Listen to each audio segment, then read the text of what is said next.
Chapter 71. Furious tide of light arrived. She did not look like anyone's mother. She did not look like anyone's wannabe girlfriend either. She had on the full power of what she was. I had not seen her in that mode before. Kevins curled into herself, mentally, like an armadillo. You could almost hear bacon crackling when the Windwalker looked at Kip. Kyra gaped, astonished and thoroughly intimidated. Only Penny seemed undisturbed. She stood out of the way, watched, and learned. The girl was getting scary. I began to picture her as a human version of Pular Singe. It was in the blood. Her father had been Chodo Contag.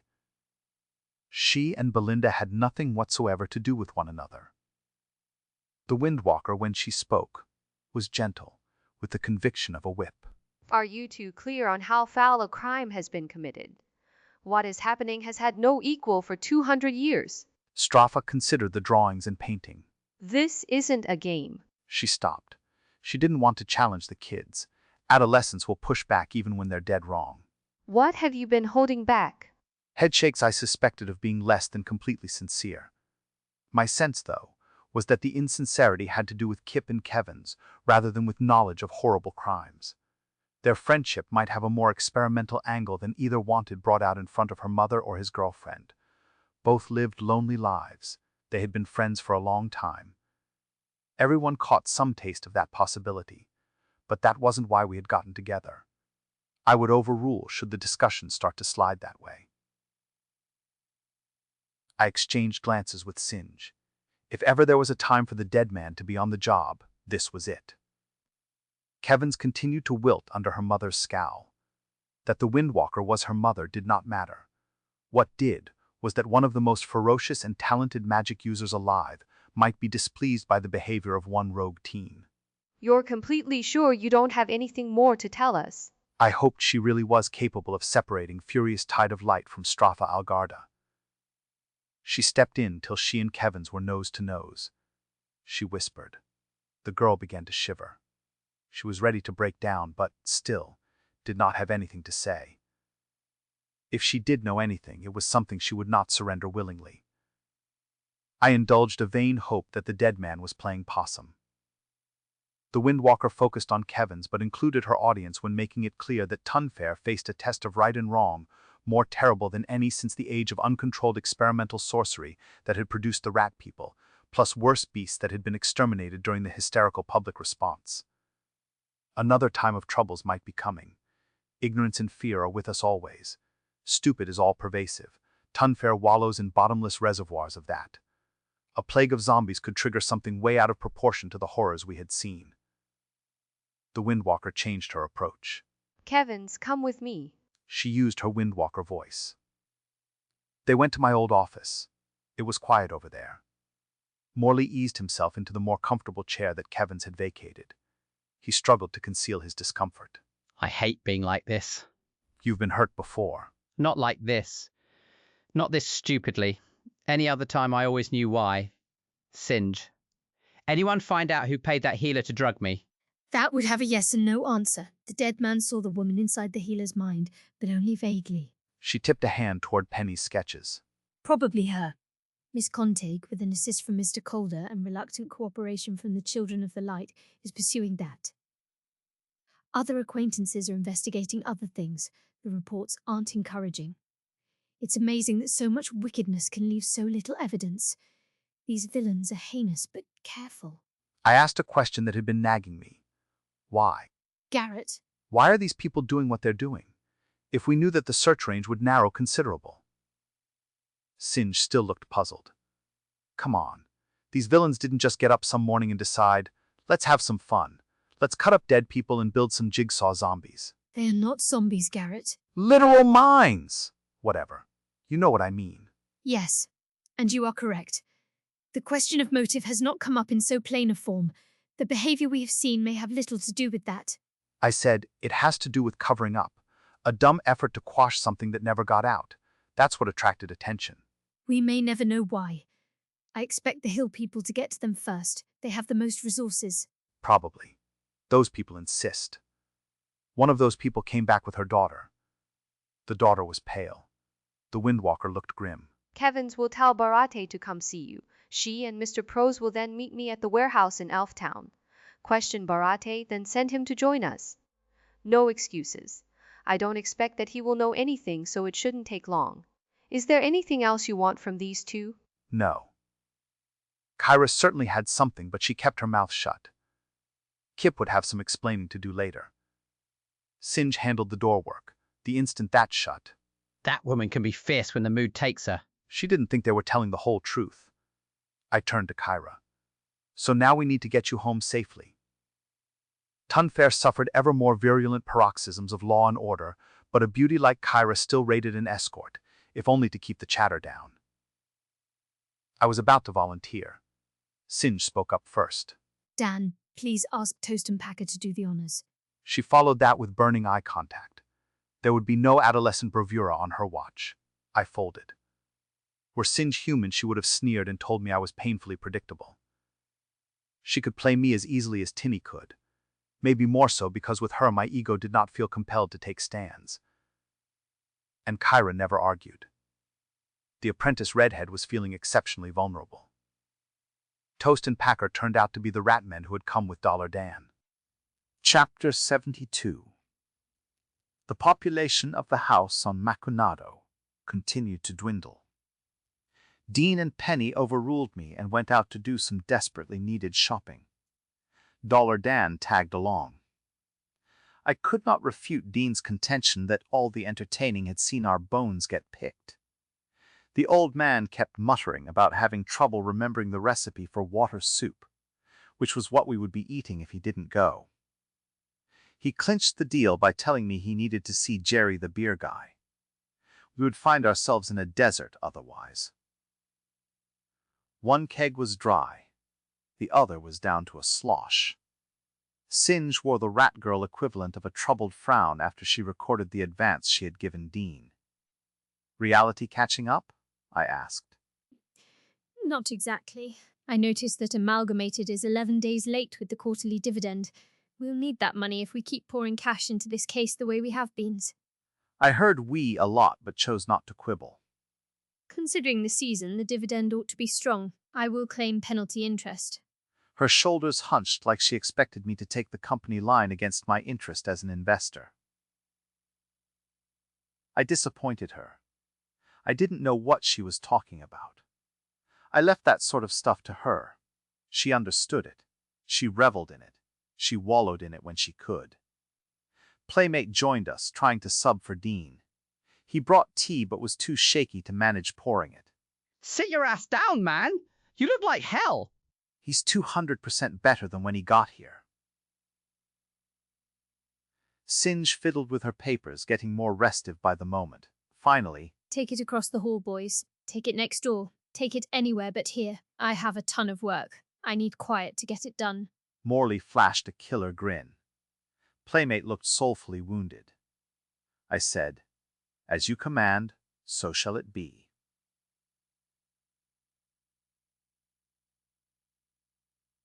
I collected the bird's painting and Penny's drawings. We crossed to the dead man's room. Warmer in here, Morley opined sarcastically. Playmate planted himself in the best chair. The pain isn't a tenth what it was, but I still don't got any energy. He had brought the tea with him. He poured while sitting. "That will turn around," I said. "Old Bones is totally confident. Mostly it'll just take Dean to feed you up to your fighting weight now." "Think he'll be out for long?" Playmate tipped a thumb at the dead man. I can feel the evil starting to grow again.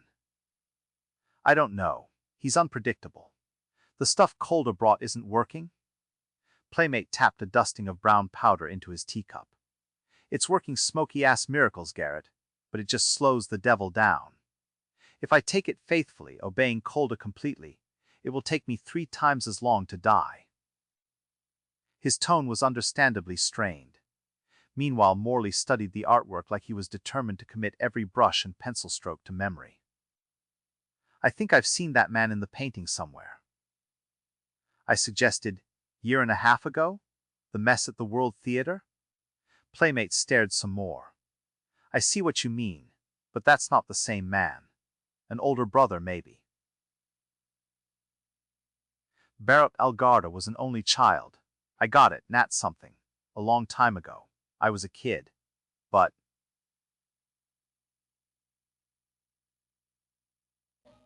he frowned deeply. You're right, he does look like that Algarda creep, but not the same. See the scar? What? I asked. He pointed. Playmate ignored him. The man I remember looked like this over 30 years ago, scars and all.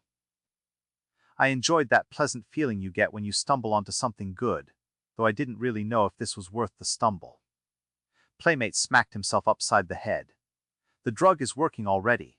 I can't hardly remember anything. I know he was a villain, who ought to be a long time dead. Playmate slurred. His chin dropped to his chest. That is some kick-ass knockout powder. But of limited commercial value. Otherwise, Calder would have a pot to pee in. I don't like to speak ill of your friends, Garrett, but that Calder. Sin shoved into the room. Don't you hear the door, Garrett? No, I did so now only because she had the hallway door open. Door answering isn't part of my special skill set anyway. Who is it? I suppose we would know if somebody answered it. The thumping suggested someone was getting frustrated. Singe made an exasperated noise more appropriate to one of our recent young adult lady visitors. She stamped up the hall. If she was human, I'd think Aunt Flo was winding her up. It's about the same thing. She'll be over it soon. I may have crossed paths with this guy myself sometime. Chapter 73. Singe brought Barate Algarda into the dead man's room. He was not in a good mood, but he had shown up quickly. He wasn't wearing a mesh helmet. He wasn't going to hide. Barate Algarda was a big man, saucer-head size, ugly and unkempt. He looked like a down-on-his-luck thug not getting much work because of Deal Railway's impact on the shadow economy. He nurtured that image. It left people unready for the real Barate Algarda. He was as bright and quick as his female descendants. His only talent for the magical, though, was a strong natural resistance to the dead man's mind probes. Algarda was darker and wider than Straffa or Kevin's. Straffa took after her mother, whom I had seen in ghost form once upon a time. Kevin's had gotten a little more from the paternal side. She'd never be a beauty. Algarda barely glanced at the dead man. Well, Singe remained in the doorway. I suppose so she could jump in if Algarda became actively hostile. He had done so before when he thought his daughters were threatened. Did Kevin's explain what's been going on? honestly, not really. I got the impression that she thought she was being hounded unfairly. That could be. She showed the same attitude when her bunch were breeding giant bugs. Gods, I'm glad they didn't do any spiders. I shivered. Me, too. You have to admit, Kevin's has a sociopathic side. Runs in the family. Indeed. So let me sketch some situations that turn out to be tied together. I brought him up to speed.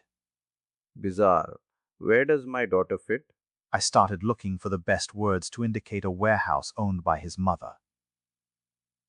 Not Kevin's, the Windwalker. Oh, I gave it to him straight, leaving out the personal side. the Crown Prince, eh? Yeah.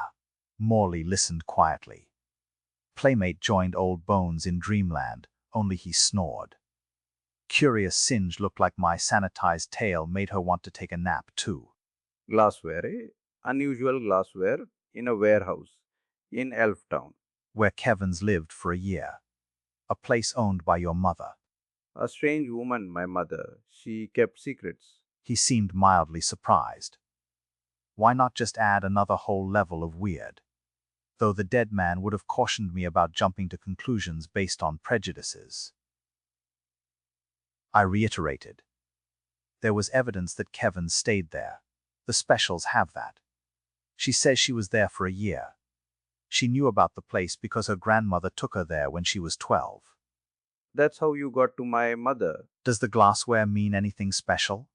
Not really. Morley, Could you hold that lamp up so Mr. Algarda can get a look at those pictures? Morley turned the pictures too. They had not been visible from where Algarda was standing. Who are these people? I was hoping you could tell me. I can tell you who they were 40 years ago. This is my great uncle Nathaniel. He died while I was in the Cantard. Did he have kids? Playmate remembers him as a neighborhood thug from when he was a kid. Morley remembers him vaguely, with no where, when, or why. Today he's a resurrection man called Nathan. I had to explain that because Algarda was unfamiliar with the term. Really, people will do anything, won't they? It took a lunatic god to create our tribe. Let me think. He put on a frown more of puzzlement than concentration. All right. Nathaniel had one child, Jane. She would be my mother's cousin, but was way younger than Mom. Younger than me, even. She was a ferociously wicked, precocious 6-year-old last time I saw her. She might have looked like this at 18. He indicated the drawings of the woman. She'd be in her 50s now. We had an old woman in the mix, though based on nothing solid I guessed she would be older than that. Could she have produced children who looked like their ancestors? Possibly. I don't know much about those people. We never had a lot to do with them. They weren't good peoples. Algarda shrugged. He shot me a sudden, narrow look, maybe reading something into my question. As far as I know, their line died out during my first tour. He looked at the artwork more closely, appreciating what Penny had captured. The man even has the scars Nathaniel had.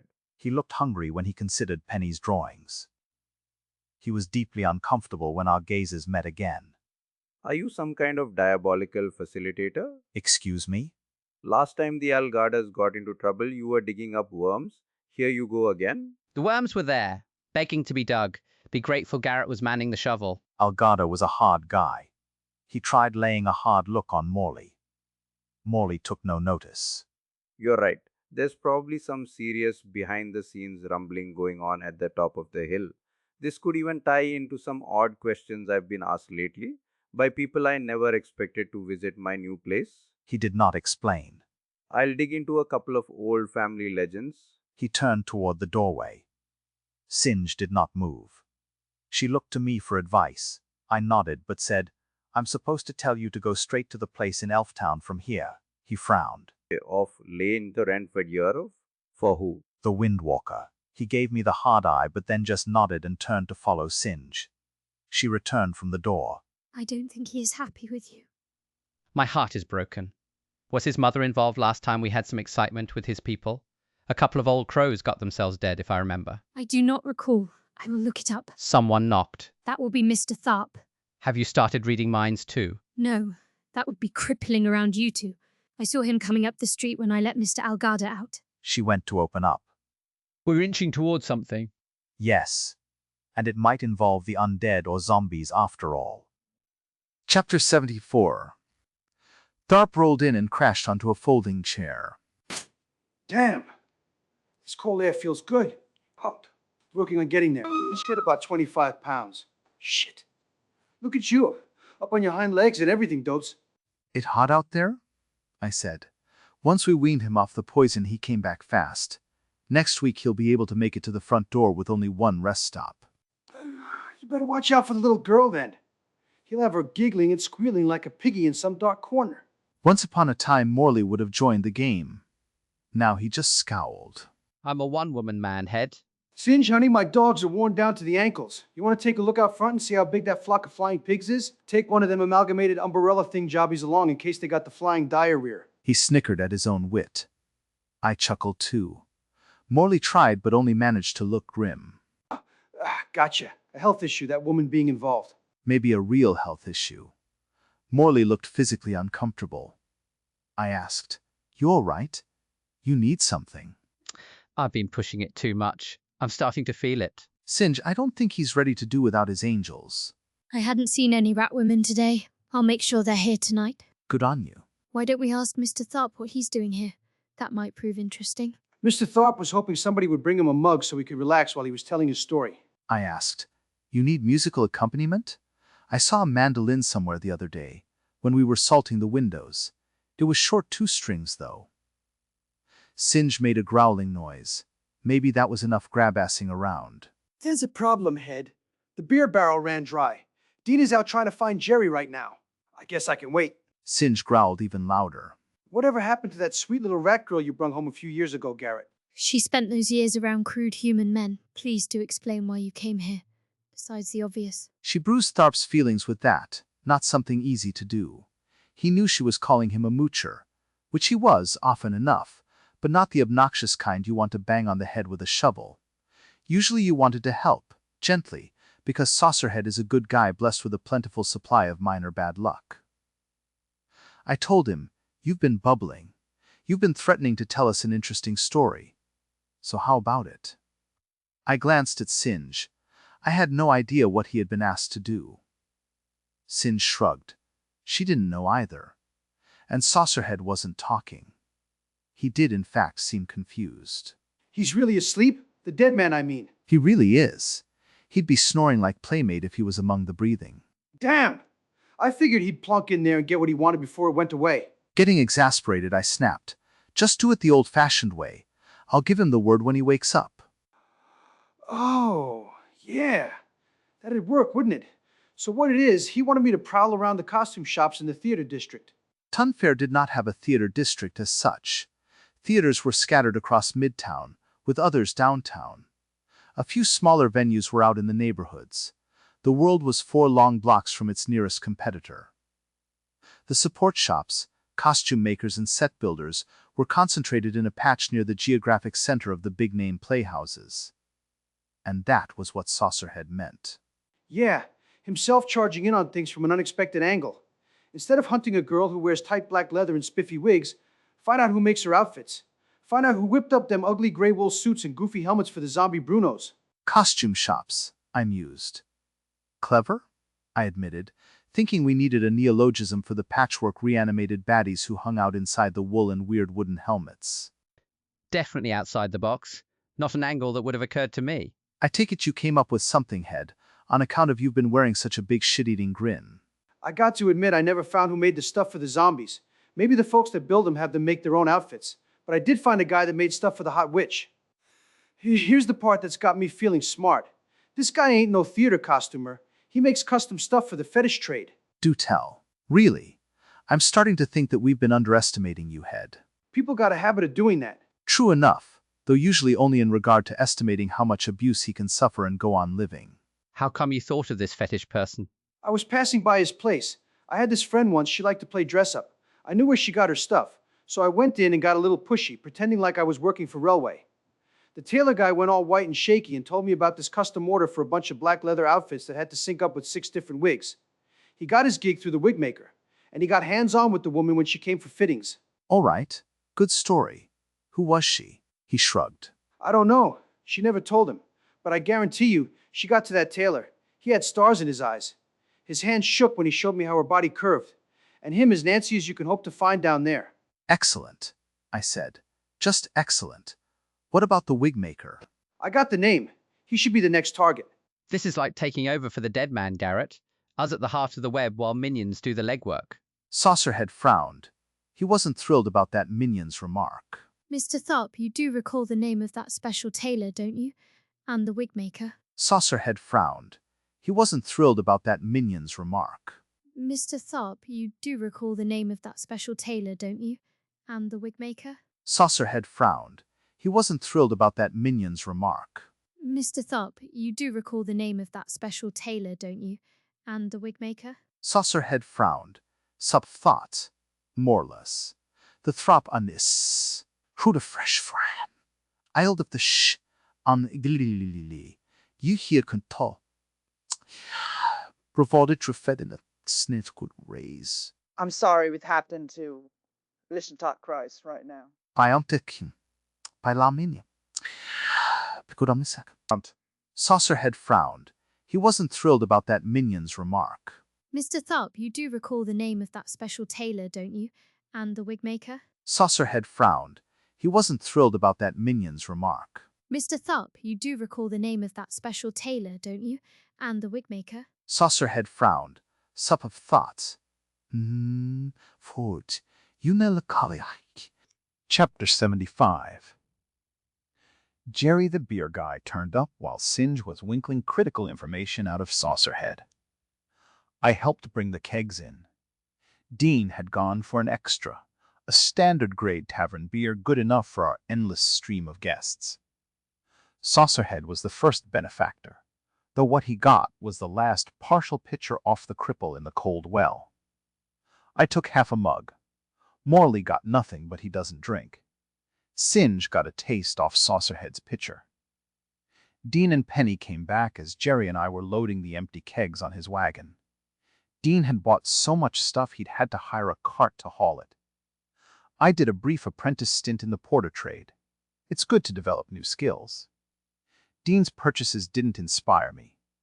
He was concerned about our finances, especially after having bought 3 kegs of beer and paid the deposit on the extra.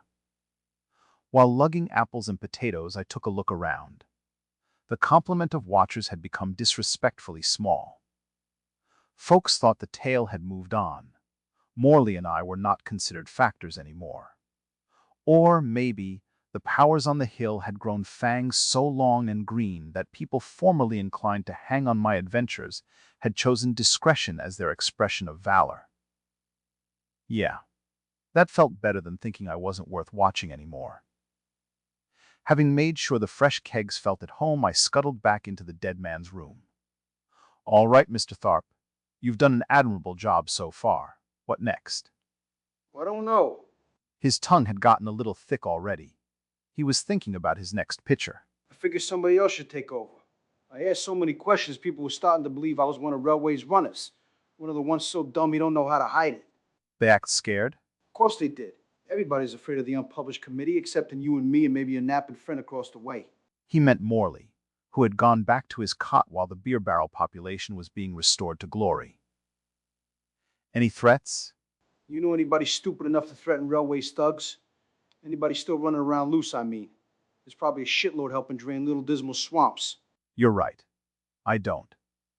Anybody serious about bucking the director better be smart enough to keep his big damned mouth shut. So I was thinking, since I couldn't find the people who made the masks and outfits for the zombies, maybe the next step would be to look the chain back a link and find out who made that ugly cloth and who came up with the stuff to make them stupid helmets. Did you save one of them from the other night? The Red Tops took everything. That General Block. He's smarter than he lets on. I wonder if he's been thinking the way I've been. I doubted it. Did you run into any real runners when you were poking around?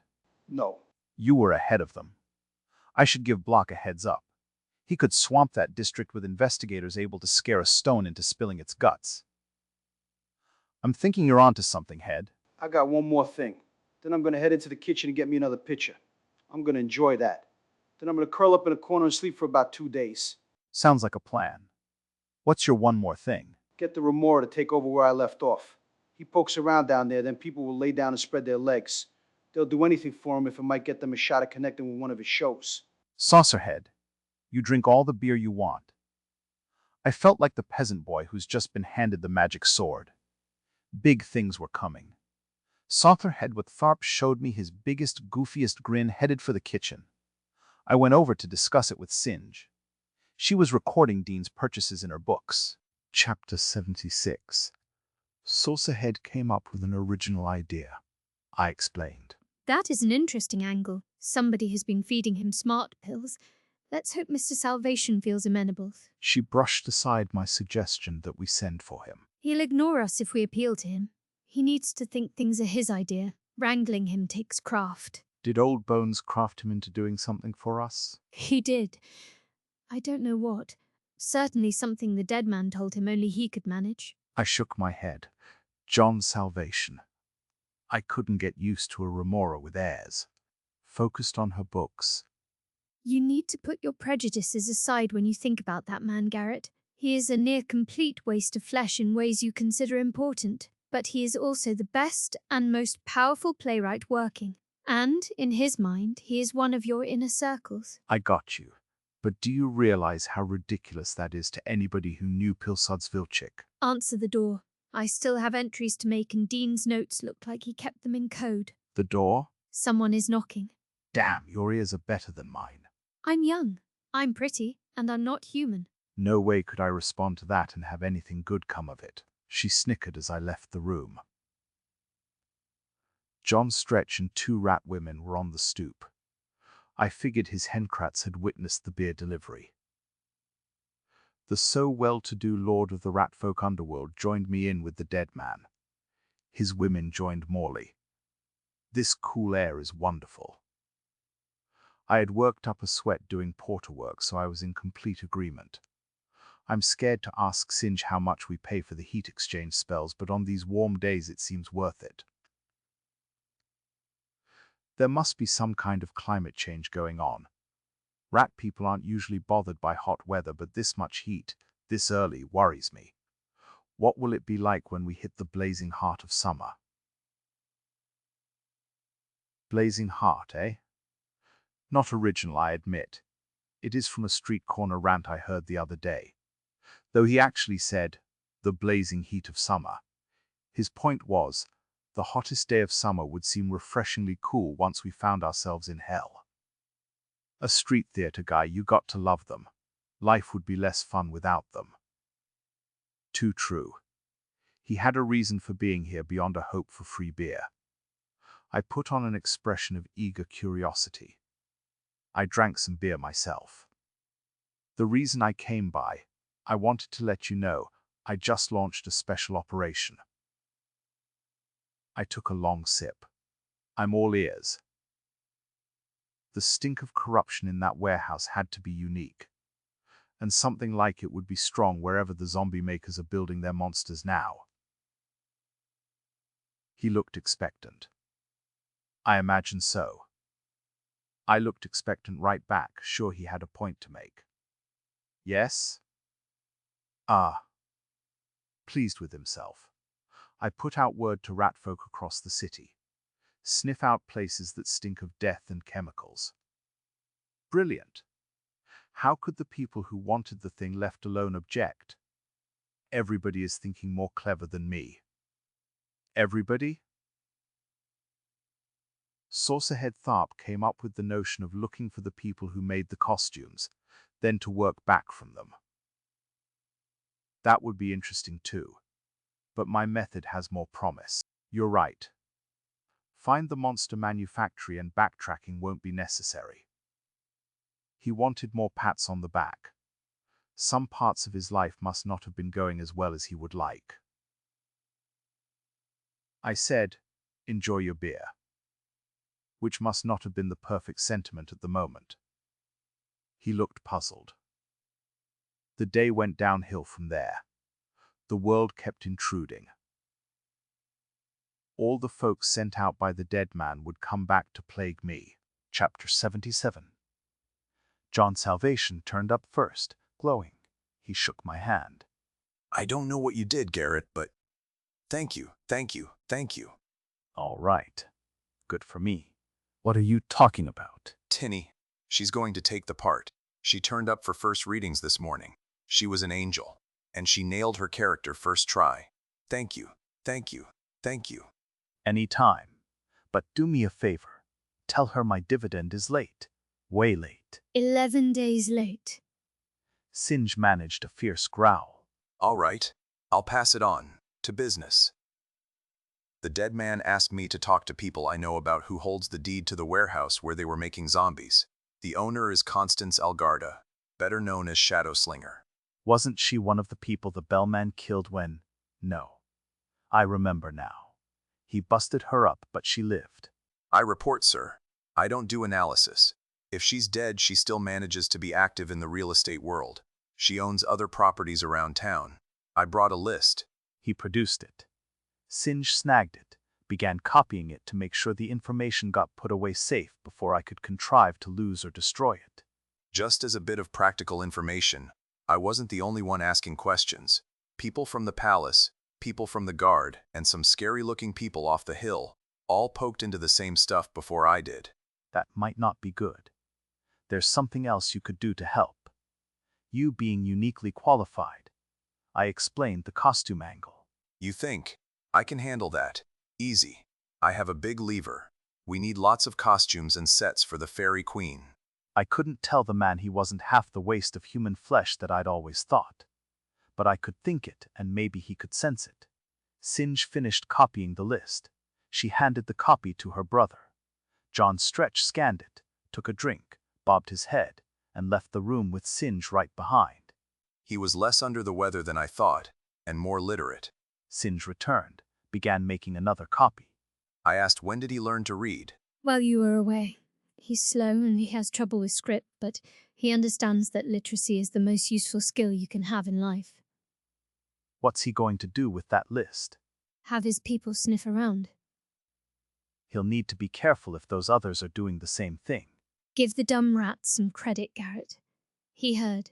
He'll be careful in the unlikely event that anybody does notice rat peoples. Ouch. She was in a mood again, but she had a point. I understand. Now tell me something. What are you so busy writing all the time? You can't possibly need to do that much bookkeeping. I keep a record of everything that happens to us. Odd. That sounded like one of those truths that have more than one face. Like a carefully crafted answer kept on the shelf for the moment when the inevitable question arose. John Salvation chuckled. He knew something. Of course he did. The past few weeks even kids like Crush and Kyra knew more than me about almost everything. John, about the girl who was here the other night. Crush? Yeah, she's a good kid. Singe made a whuffing sound, maybe startled. I'm sure she is. And I wasn't at my best. I showed him a raised eyebrow. It's so frustrating. They all have the same dumb questions, which they can't articulate because they're starstruck. I try to remember that their questions seem unique to them, but I'm not used to all this. Sometimes I lose patience. I gawked. I asked Singe, what did they do with my friend the remora? People change when the earth shifts under their feet, Garrett. I'm not Pilsud's Vilchik anymore, nor the remora, though that has had a hard downside for Winger. I'm all John Salvation now, which isn't always a great thing, even though John Salvation is living the fantasy that rocked Pilsud's Vilchik to sleep every night. All I could say was, wow, but I kept it to myself. I'll do something to make it up to Crush. I got all daddy. Singe made a noise before I said anything. My little hellbore was a working girl with ample experience looking out for herself. I'll be the perfect gentleman. I must have looked skeptical. I am aware of her background, Garrett, though I'd never bring it up. If she pretends to be a lady, I'll pretend to be a gentleman. Singe left her desk. You're both sentimental, idiot romantics in a world where only pragmatists survive. She left the room. I said, I just wanted something nice for Crush that she could have without having to lie down. She's a good-hearted kid. She deserves a minute when she doesn't have to be a whore. The famous playwright gave me a goofy grin and a thumb up. I've got it, but I'll need some help since we're going to pretend that all I know about her is that she's a cute teenager. Chapter 78. Singe deserted us to answer the door. She returned with an unlikely duo, Belinda Contig and Westman Block, both in disguise. Block was convincing as an aging hoodlum. I don't know what Belinda hoped people would see. She was dressed more conservatively than usual and wore a curly chestnut wig that changed the shape of her face. She could have passed as my sexy younger sister. She headed for my old office. Block appeared to have gotten an early start on White Day, the romantic holiday. Lovers give each other candy, but so do friends. I grimaced at the thought. White Day could get expensive if I fetched up friendship boxes for all the girls in my life. Ha! One for Mrs. Cardonlos. That might be fun. I made a mental note to ask Dean to see if he could get a job lot rate on a dozen boxes. Block was a solid 1 sheet to the wind and maybe closer to 2. He needed Singe's assistance to get settled. It's an ugly world out there, Garrett. An ugly world. John Salvation nodded agreement. I said, no doubt you're right. But I'm the kind of guy who loves to hear the miserable details. I sent a questioning look Singe's way. Block had been her excuse for dragging me out so early. She shrugged. Did Block have anything to share, or was he just here in hopes of scoring some more free booze? There was plenty of bird fuel around. Any ardent spirits left from the other night? Singe produced a half-gallon of the finest, smoothest sipping water of life ever distilled in Carenta, along with a sizable mug. She filled that for Block. For John's Salvation and me, there were little sipping cups holding about 2 ounces. What was she up to? She would have Block passed out and puking on the rug. I did not let wondering distract me from enjoying my own drink. This skullbust tasted like smoked medicine, but I sipped along, just to be sociable.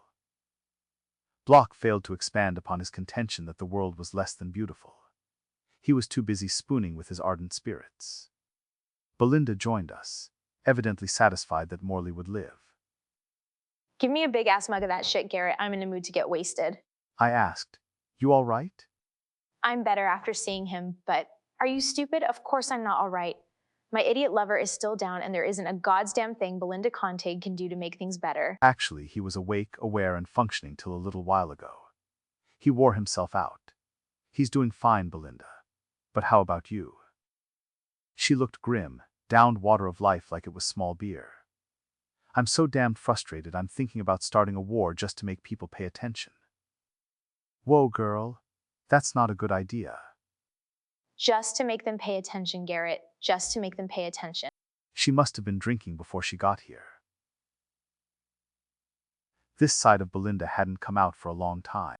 How did you turn up at the same time as the general? And, before you get all old-time hardcore, we have made some headway. I told her what Saucerhead and John Salvation had told me. Salvation himself remained silent and motionless, hoping not to be noticed. There's talk that Shadowslinger doesn't own those properties despite her name being on the deeds. Clever, going after the costume suppliers. She wouldn't be with us long. I have some other odd angles going, and I've gotten possible identifications of the people whose portraits we put together. Tipsy, bloodthirsty excitement on Belinda's part. Block was less nasty but equally thrilled. I said, "There is a problem. The bad guys are people who should have been out of it years ago."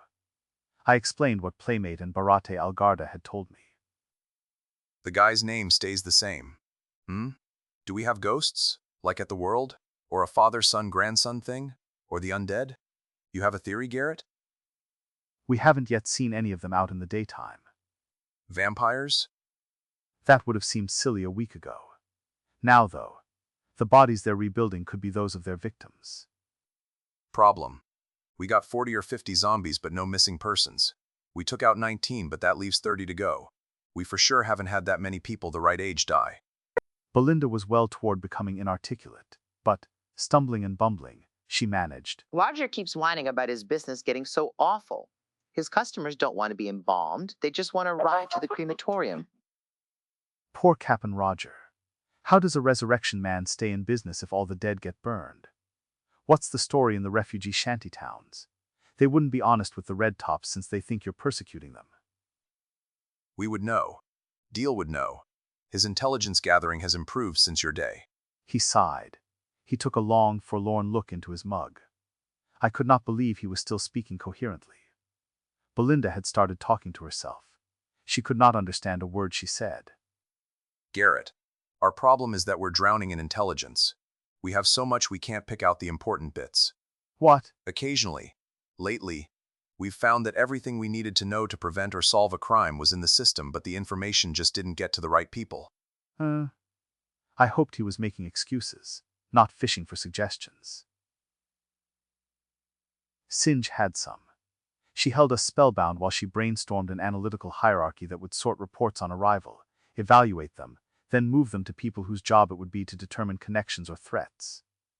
Those folks would pass information to the people who would take action. The process depended on individual responsibility, with the hierarchy built so that shifting blame would be difficult. Penalties for failure by pettiness or indifference would be rough. Magnificent. Pure intellectual genius, Miss Pular. I see just one flaw. Sir? Human nature. Even with penalties built in, not everyone will strive to achieve the common goal. Block was awed. Singe was deflated. Oh, humans. Right. It's still the best idea I've heard. Definitely something to build on. We'll dedicate a holding cell in your name. Which, grinning, he said to her back.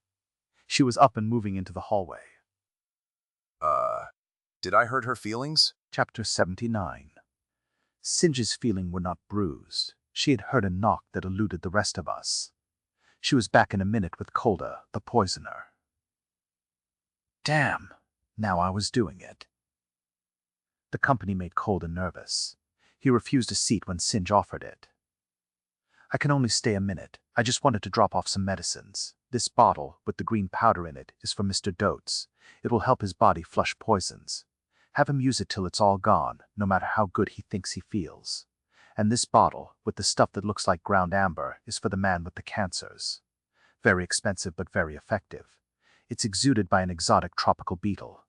Give him a pinch with every meal. No more than a pinch. More could kill him. Even a pinch may leave him feeling so nauseous that he might try to talk you out of giving him any more. Make him stick it out. Calder, thank you, man. You've gone beyond the call. What do I owe you? This is on me, Garrett. But I figure it makes us even. I'll charge you next time. Something to drink? I shouldn't. It's a bit early. You sure? Not even one beer? Well, one can't hurt. Singe headed for the kitchen. Calder glanced around, decided to sit after all. He leaned toward me. There was one more thing. We're all friends here. Calder shrugged. When I was going around the trade looking for something to fight tumors, several chemists and apothecaries hit me up for Jane's mint seed. I don't have any, not to wholesale. It's rare. After I'd been asked a few times, I started asking back about why. Jane's mint only grows in boggy places. It's not really mint, but crushing the leaves produces a juice with a mint smell. It shouldn't be ingested. It used to be used to poison mice. The seeds are hard to collect. You have to catch them at exactly the right time. We're interested in Jane's mint seeds because the powdered seeds have an almost miraculous healing effect, and someone has been buying them up. The price has gone up tenfold in a month. I exchanged looks with Block, then held up a restraining hand when he wanted to press for details. Calder didn't notice. Belinda didn't care. She was having trouble staying conscious. Singe returned. Calder accepted a mug, took a long pull, was pleasantly surprised, belched, then told me. And that's about all I know, heading west. He drained his mug and got his feet under him again. Singe released him into the wild, then hustled back to eavesdrop while Block and I quarreled over whether the guard or the outfit should make the rounds of the town's chemists. I thought Belinda's thugs would be more effective. I wondered, did you get anything from the bodies you hauled away the other night? They got confiscated by people who had the right warrants but not the right look. I smell obfuscation. She had on a big smile. She had been faking the drunk, and she knew more than the civil guard thought she should. We did what we could in the time that we had. And that would be. 2 zombies had faces resembling those of known criminals. It wasn't for sure. The outsides of the bodies were more like leather than normal skin.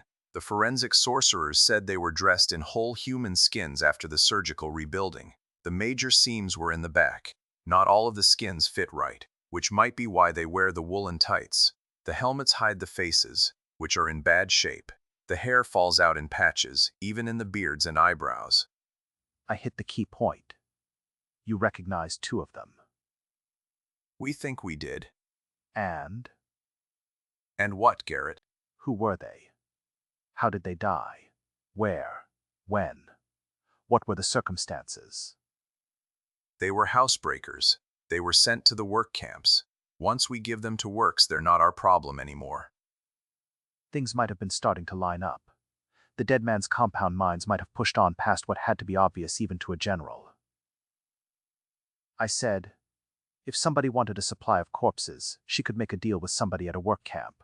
Not many of those crooks finish their sentences still breathing. The reason they die is that they get used up. They don't get fed right. They work long hours with primitive tools and they get no medical attention. All part of the price of being a bad guy. Works has hundreds of prisoners and has to account for them only when their sentences are up. If a prisoner dies, they report it so we can tell the family that what they expected has come to pass. I had an evil turn of mind. I imagined several ways that men more wicked than the prisoners could profit from the penal work system. No doubt the bad guys out there had thought of them all and a dozen more. We're looking at it, Garrett, supposedly in regard to complaints about prisoner abuse. The more I learn, the more useless I feel. I expected to hear something reassuring, Instead, he said, That's because you haven't come to terms with having to be a desk jockey. You're sitting on your butt when you think you should be out kicking ass and taking names. Singe made a noise suspiciously like that from someone who snorts while breaking up inside but is compelled to maintain a straight face. How come you think you have to be useful? I mean, why now, suddenly, when you spent forever being an obstruction? I did not want to have this argument. It was the same crap I'd gotten from minions of the law since I went into business. I try and try, but I can't figure out how me not being your brown-nosed butt boy qualifies as obstructionism. The gods didn't send me down here to wash your feet, kiss your ass, and whisper in your ear what a great stud you are. You know that's bullshit better than I do. Singe and John Salvation popped out of their chairs, tried to calm me down. Singe made my drinking cup disappear. Block gaped like he had opened a casket full of worms. My mouth just kept running. I have no clue how you and that repugnant troll railway got the idea that I'm supposed to be your tool, but you need to get shut of the notion, now and forever. I was shouting before I finished. Penny came to see what was happening. Belinda clapped and cheered. John Salvation told Penny, Just a little trouble handling his drink. Ask Dean if he has anything useful in a situation like this. The man was right. I shouldn't have had that water of life. It had opened a door. The frustrations were getting out. Singe, assisted by John Salvation and Dollar Dan, returned me to my former place of glory beside Morley, next door. Singe and Dollar Dan sat on me. I became fixated on that rat, wondering if he hadn't moved in when I wasn't looking. He was never underfoot. He was invisible most of the time, but he was always there when someone needed him. I faded into a nap wondering if he was more than a rat man. He might be a living metaphor for his whole race. Chapter 80. Business rolled along while I snoozed. People came, people went. General Block, Belinda, and Saucerhead all left. Some beer and a nap were all Tharp needed. Singe and John Salvation got their heads together scheming something. Morley woke up and turned crabby because he had missed Belinda. Salvation left after his confab with Singe. Tinny dropped in and spent some quality time with Singe, their banter getting heated. First, Singe would not let her wake me up. She used the words too much drama more than once. Then the overdue dividend came up. The exchange went from heated to icy. Tinny refused to believe that our shares had not been paid. I have received no deposit receipt from our bankers. Produce evidence that payment was made. This was when Morley entered and saw the actual exchange. We have not failed ever to meet our obligations on time and in full. What you claim is impossible. You handle the fiscal paperwork for Amalgamated. Even when you don't authorize payments, you keep records of them. So I say again, show me proof of payment. Our bankers would have given you a receipt too. Produce it. Morley was impressed by Tinny's self-control. By this point, most Carantines would have launched a vile rant about uppity vermin. Tinny saves her bile from me. Evidently Singe's grim, firm, confident, no-nonsense attitude got the best of the redhead. She scribbled a note, then roared out of the house. I expect somebody at Amalgamated is hanging by his short hairs now, if what Singe claimed is true. Having seen Typhoon Tinny Tate in a Category 4 rage, I was glad the bad weather was headed elsewhere. I read her note. Sorry I came when you were resting. I had a wonderful time at rehearsal, never felt so happy. Thank you, Malsquando. Love you and always will. XOX. It was not signed. Had anyone read it? Singe, almost certainly. Morley, no. His odd sense of honor would forbid it. Dean might have done had he known about it and been inclined to think being aware of the contents would help him protect the household. Penny appeared while I brooded, bringing tea. She saw the unfolded note. She reddened. So, why would she be nosy?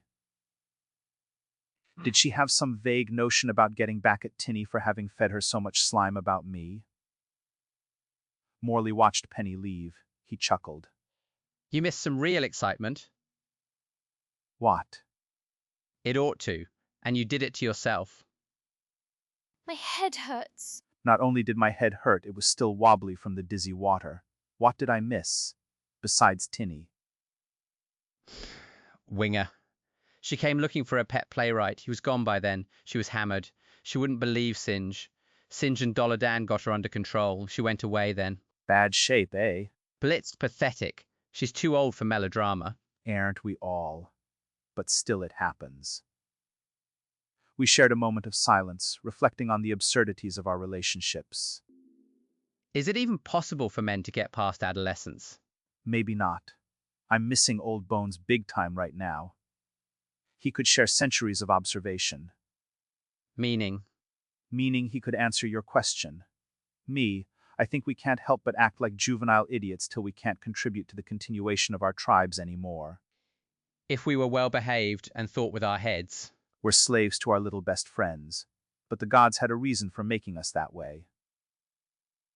A disgusting digression, Garrett. But you're probably right. And the gods made sure that girls are dim enough to believe anything we tell them until they're old. Nature wants that next generation's boots on the ground before anything else. Because we do think, though, we make it more of an adventure by coming up with ways to get around nature. Morley lost interest. He asked, "Where are we going, Garrett?" "Nowhere. I'm going to sit here and feel sorry for myself.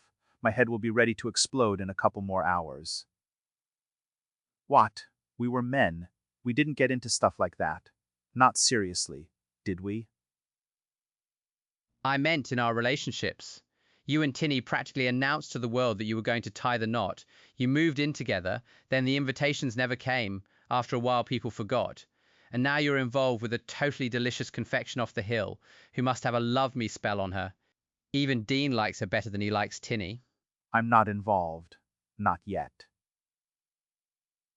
You're sleeping in the same bed. One of you doesn't care, who knows. She moved a trunk into your room. I'm pretty sure that qualifies as involved. Where did you hear? Singe let it slip. Accidentally on purpose, I'm sure. She says the woman has no shame. In private. But she does have a sense of propriety. She wouldn't hurt someone deliberately. This stuff was a lot less complicated when I was younger. Singe came in. She gave us the fisheye, favoring me with the Magnum variety. "The ladies are here for your evening treatment, Mr. Dotes. And you, Mr. Garrett, need to reacquaint yourself with the bathtub. A change of apparel would not be amiss, either." She had to be channeling my mother. "I took a bath last week, with a vintage 8-year-old wine." A bunch of stuff happened at once, starting with Dean's announcement of a late supper as the rat women closed in on Morley. Dates got a chance to gobble a few mouths full, then participated in the customary rituals in my former office. Singe went and worked hard in her office. I drank a mug of beer, then took myself up to bed. I had a full belly and the world wasn't going to let me do anything else anyway. I just wanted to escape to dreamland before my hangover set in. "I'll be responsible next year, Ma." When I woke up because I needed to commune with the chamber pot, I was no longer alone. Strafa stirred but did not waken. When I climbed back into bed, she snuggled against me like a second skin. I found it amazing that she could get so close and still leave me comfortable. I did not stay awake long. I spent those moments wondering how Strafa had gotten in. I didn't remember leaving the window open. It was open now. The air was cool. Strafa's warmth felt good. Chapter 81. Pula Singe was not pleased with her boss, master, partner, whatever she styled me in secret. She blundered into my room at an inappropriate moment. She gasped something like, "Now I believe it," and went away. Strafa didn't care. She was preoccupied. Going downstairs told me, quickly, that the new order had become established fact. Dean greeted Strafa warmly, with perfect manners and no hint of disapproval. Singe was more formal but had put her personal feelings into a locked box. She did not dislike Strafa. She just had problems with all the changes. It would be hard for anybody to dislike Strafa when she wasn't being furious tide of light. Except for Penny Dreadful. Penny had issues of some kind. Morley reported that. I didn't see it. The girl glares daggers at the woman when she thinks no one will notice. That makes no sense. She doesn't know Strafa. Strafa is no threat to her. You never know. You up for a physical workout today? You aren't ready for that yet, are you? I'll pace myself. It's you that needs to get busy. You're a tub of goo. That exaggeration was unkind in the extreme, but not far off the mark. I was still weak from my cold, but the worst of that had passed. If I used Dean's breather occasionally, my nose stayed open and I didn't cough up chunks bigger than my fist. It will be fun, getting ready for our personal war. I doubted that the rest of the world would leave us much against which to execute even one tactical move. Scores were out there trying to make an end to the horror. I was sure that fear of widespread panic and a breakdown of order were heavy on the minds of movers and shakers everywhere. If fear of a witch hunt did have some basis, it made sense for the powerful and privileged to keep the worst quiet. We may be fooling ourselves, old friend. Doesn't matter. Whatever we do to prepare our bodies and purify our souls won't be a waste. He was in a martial arts philosophy of life kind of mood. I smiled and promised, I'll do my best. You prick. Now you're making fun. I don't like people who say things like that. I knew it. You have the intonation perfect. Every word from the little dying girl in the comedy Scuffle. Damn, you got me. How did you know? I see everything they put on at the world, good and bad. Who stuck you full of holes then? What did you see that made somebody decide it was time you took a dirt nap? All right. You got me. I suffer memory lapses. I wish I had one where that play was concerned. Alex Weeder and her pals stunk it up, trying to play kids Penny's age. I enjoyed it. Once I got over the old maidens factor. It was fluff. You're a sentimental, romantic idiot. Which my marvelous memory reminds me, Singe was generous enough to point out not that long ago. My equally peerless memory allows as to how she included you in that bass canard. Would that be a musical instrument? Might we find it in the orchestra pit? What kind of musician plays the bass canard? Are you all right? It must be the medication, or I might just be relieving tension by turning it into silliness. You think we could slide out of here if we did a really quiet sneak? Singe hasn't put a bell on the door yet, but I don't think we'd get far. She'd be on our trail, with her nose. Then the Windwalker would swoop down and make us break out in boils, or something. If the dead man didn't wake up and freeze our brains in our heads. You're probably right. I am right, He is 100% right. Strafa said from the doorway. From behind her, Singe said, Kula Singe agrees. just to be difficult, I said, it's times like these when I miss Melody Kadare the most. Singe was a grown-up woman. She proved it by having to have the last word. It is times like these that I miss the goddamn parrot. And him we could get back. Could we not, Mr. Dotes? Might be a chore. He went away with the Sky Elves last time they were here. You could pray that he'll be obnoxious enough for them to bring him back. I did not comment. I wanted no crazy ideas getting stuck in anybody's head. Chapter 82. I sat down with Strafa in Singe's office, a stack of handkerchiefs close by. Singe was at her desk, hard at it, pretending to be disinterested. I'm betting you found a whole lot of nothing yesterday. You're psychic. I did get to spend time with my daughter and Kip, as did Barate. That did not sound like the kids had much fun. You didn't spank them, did you? No, I was gentle as could be. Before Barate got there, I hammered Kivens about them having to stop being bedroom friends. They have other commitments now. I wondered if you saw that. I expect even Kyra saw it. I don't know if I got through. She didn't want to get it, probably because it's been them against the world for so long. And Kip may not be involved with Kyra physically yet. Don't tell me. He respects her too much, and doesn't see the inconsistency. That would be my guess. And then there is you and me. Kivens threw that in my face. Ouch. What did Barate say? He wasn't there yet. Kevin settled down fast after he showed up. Singe wrote and pretended to be deaf. I could imagine her thoughts about our personal lives becoming ever more complicated. I said, "We aren't in a good position to argue. Do as I say." True, but there is a difference. About the warehouse. Barren. Not even dust or cobwebs. People and elves around there won't talk about it. Rat people will. Palace guards took everything away. Some stayed around to chase off Director Railway Specials and General Block's forensic sorcerers. The rat people say there's a plan to demolish the building now. I muttered. That wouldn't be legal. The lifeguards can't tell people what to do outside the palace.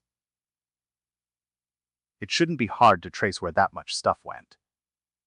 Straffa had the answer already. The rat folk had told her. It went into the canonical underground. What? The nautical was a royal house well separated from the palace. Over the past few centuries, its main function has been to house the royal mistresses. Hired rat people broke stuff up into firewood, cullet, and landfill. Human bits went to a crematorium. The rest went into the canonical. I see, I said. Everything but the sense. It doesn't make any, does it? You don't create dozens of witnesses while trying to destroy evidence. Not if you can't get rid of the witnesses.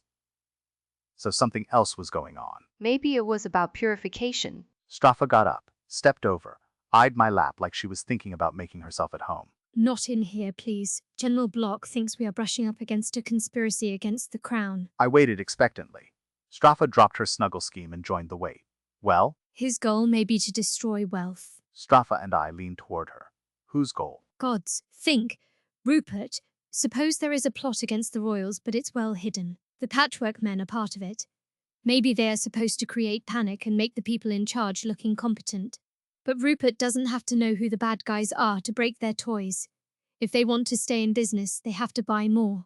So they risk exposing themselves making purchases, which will cost a lot of money. All of which sounded weird, but might make sense in a context where the crown came down hard and hogged everything. They don't think they can trust anyone. Say that's right, Singe. So what? I was speculating. It won't make a lick of difference to you or me. You think? I think. In fact, I think we should forget the whole thing. I think we should concentrate on business. Morley, I smell you. Come in. Dotes entered, not the least chagrined. The Grapevine is a class restaurant. Cherish and nurture that. Let the professionals dance with the devils and deal with the rest. Odd stuff coming out of that girl's mouth. You're right, Singe. I have the palms to worry about too. It made a comeback after the wine snob set moved on. Singe's whiskers twitched. She knew Morley was messing with her. And I had openings planned near 2 other theatres. One would do seafoods. I played along. You're talking seriously upscale there, brother. Hard to keep that stuff fresh all the way up the river. I was going to ask your lady friend to come in as a partner. She could fly in shrimp and crabs, scallops, sea bass, squid, octopus, prawns, that kind of stuff. Fresh every day. He looked past me. Straffa chuckled. Entrepreneurship comes to the magical realm. Let's reduce everything to the commercial and mundane. What about it? It wouldn't be practical, Mr. Dotes. I can neither fly that far nor can I lift the masses that would be required. It was a thought. My other idea would be an ethnic foods place. That caught Singe's interest. That would be better. More people can afford pork buns or curries, or something they ran into once while they were doing their 5, than could possibly want to put out a fortune so they can brag that they ate a squids. Easier to get the ingredients too. What is a squid, anyway? That's one for you, Garrett. I explained about squid, great and small. Some are littler than your pinky. Some are big enough to brawl with whales. I think the whales usually start it. Rat folk aren't famous for being picky eaters, Garrett, but I would have to be damned hungry to chomp down on something like that. Batter it and fry it in butter, it's not so bad. What are we even talking about this stuff for? You brought it up. Going to make Straffa rich, remember? I'm going crazy here. I have to get out. I need to start doing something. Right behind you, boss. Here's how we'll start. You go run down the hall to the kitchen, turn around and run to the front door, then charge on back in here, all without resting. I'll time you. Will you ladies kindly cover your ears? I'm about to say bad things about Garrett. That means he knows he'll collapse before he completes the first lap. Singe snickered. Morley did not disagree. He couldn't, and he wasn't happy about it. For the first time in the epoch that we had been friends, I was in better shape than him. Are you done now? Can I get some work done before the outside world butts in again? You can, I said, more curious than ever about what was taking so much of her time and required the use of so much paper and ink. Singe shook her head as though she despaired of seeing us survive to enjoy our 10th birthdays. She commenced to begin to ignore our very existence. I grumbled. Go ahead. Be that way. I thought about sampling some dizzy water, or maybe some premium beer. But what was the point if I had to go it alone? And if I was going to make myself sick all over again? What are the chances those villains will forget about us now? Dumbass question, brother. How the hell would I know? Near as I can figure, they ought to have zero interest in me and only incidental interest in you, unless you can remember why those absurd people were after you in the first place. Garrett, if I knew, you and Belle both would have heard a long time ago. No doubt. No doubt. Someone knocked. Singe sighed, set her pen down, grumbled. And so it begins. Chapter 83. Our visitor was General Block. He was in a good mood. He did not ask for alcohol. He reckoned black tea would be entirely adequate. Breakthrough, I asked. we found out where the custom glassware came from. Weist Brothers, in Leif Mold. Schoen & Sons handled the importing using Dustin Lord shippers. The purchasers paid cash and collected the materials from the dock using their own transport. They purchased 72 items that came in 3 shipments. The first about a month after the thing at the World Theater went quiescent. Quiescent. Where did he ever hear a word that big? Is there a connection? I doubt it. There weren't half that many pieces in that warehouse. There were 26. We have friends in the crew that moved them. Only a few got broken. That's all interesting, I said. But helpful how? Helpful because we now know where they were manufactured. A team of specials is headed down there already. So, what about you all? Come up with anything? He looked straight at Stropha. He knew she had been to the warehouse again. We didn't find anything, not even a speck of dust. What did your sorcerers find? Some useless specks of dust. Professionals cleaned that place out. I asked. Any ideas about why the cover-up? I know exactly why. So I'm told. I'm on my way home from the palace. I took a serious ass-munching from Prince Rupert. He made it perfectly clear for the benefit of witnesses who didn't think I knew they were watching. The Crown is determined to avoid a popular panic. Therefore, this business is too important to be handled by the Guard. Experts off the Hill say TunFaire is unstable and volatile because of high unemployment and strained racial relations resulting from the conclusion of the war with Venegetta. I snorted. Block nodded. When have our Lords of the Hill ever cared about that? Truth has nothing to do with any of this. They did make one good point. The real hot weather will be here soon. Block raised a hand. I could put a cot in there with the dead man. The orchestrated manipulation of a populace already hot, worried about jobs and troubled by arcane happenings, might provoke riots and witch hunts. Glory Moon called, I said. Block looked at me like I was nuts. Just speculation. There was a rumor a couple years ago that he was back, then a whole lot of nothing, like maybe somebody clamped down. This could be some kind of urban guerrilla warfare. You do have an imagination, Garrett. If there is any political angle, the source is more likely inside the human rights movement. I glanced at Morley. He shook his head. No way. I don't know what I was doing when they captured me. But I wasn't on a mission from the Elven Defense League. Those people are nuts. So you were taken captive then? Morley frowned. I guess. It stands to reason. Ugh. What? I had a flash vision of somewhere dark and smelly. What you would expect where you keep people locked up. Singe was all over him immediately. Describe the smells. Back off, people. It was just a flash. There isn't anything there to get hold of yet.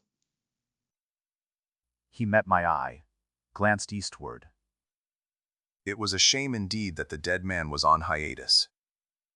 For no reason I understood at the moment, I asked.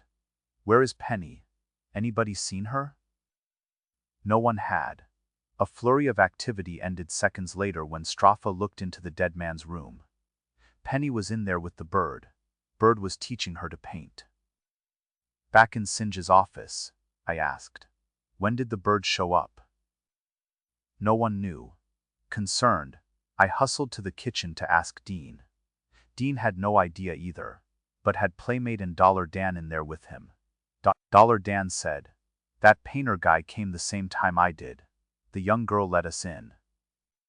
Interesting. Thanks. I hustled back to the others, where I told Singe what Dollar Dan had said. I'll talk to Penny. She's careful about strangers, but she should keep us posted about friends. Anything else you people want to tell me? Ah hell. He was getting that look. I said, "Tell me what you have. I'm 100% open this time, so I'll give you anything you don't already have." He did not believe me, but he played along, telling me some of what the guard had. I told him, "That's already more than we know here. What could you possibly think we're holding back?" "You must be. You're constitutionally unable to." Thus spake the Windwalker, furious tide of light. Captain, stop. It would seem that you have a constitutional handicap of your own. Captain? We could have something more later. You were the first of our contacts to visit us today. I was trying to recall what I was hiding so I could keep my stories straight.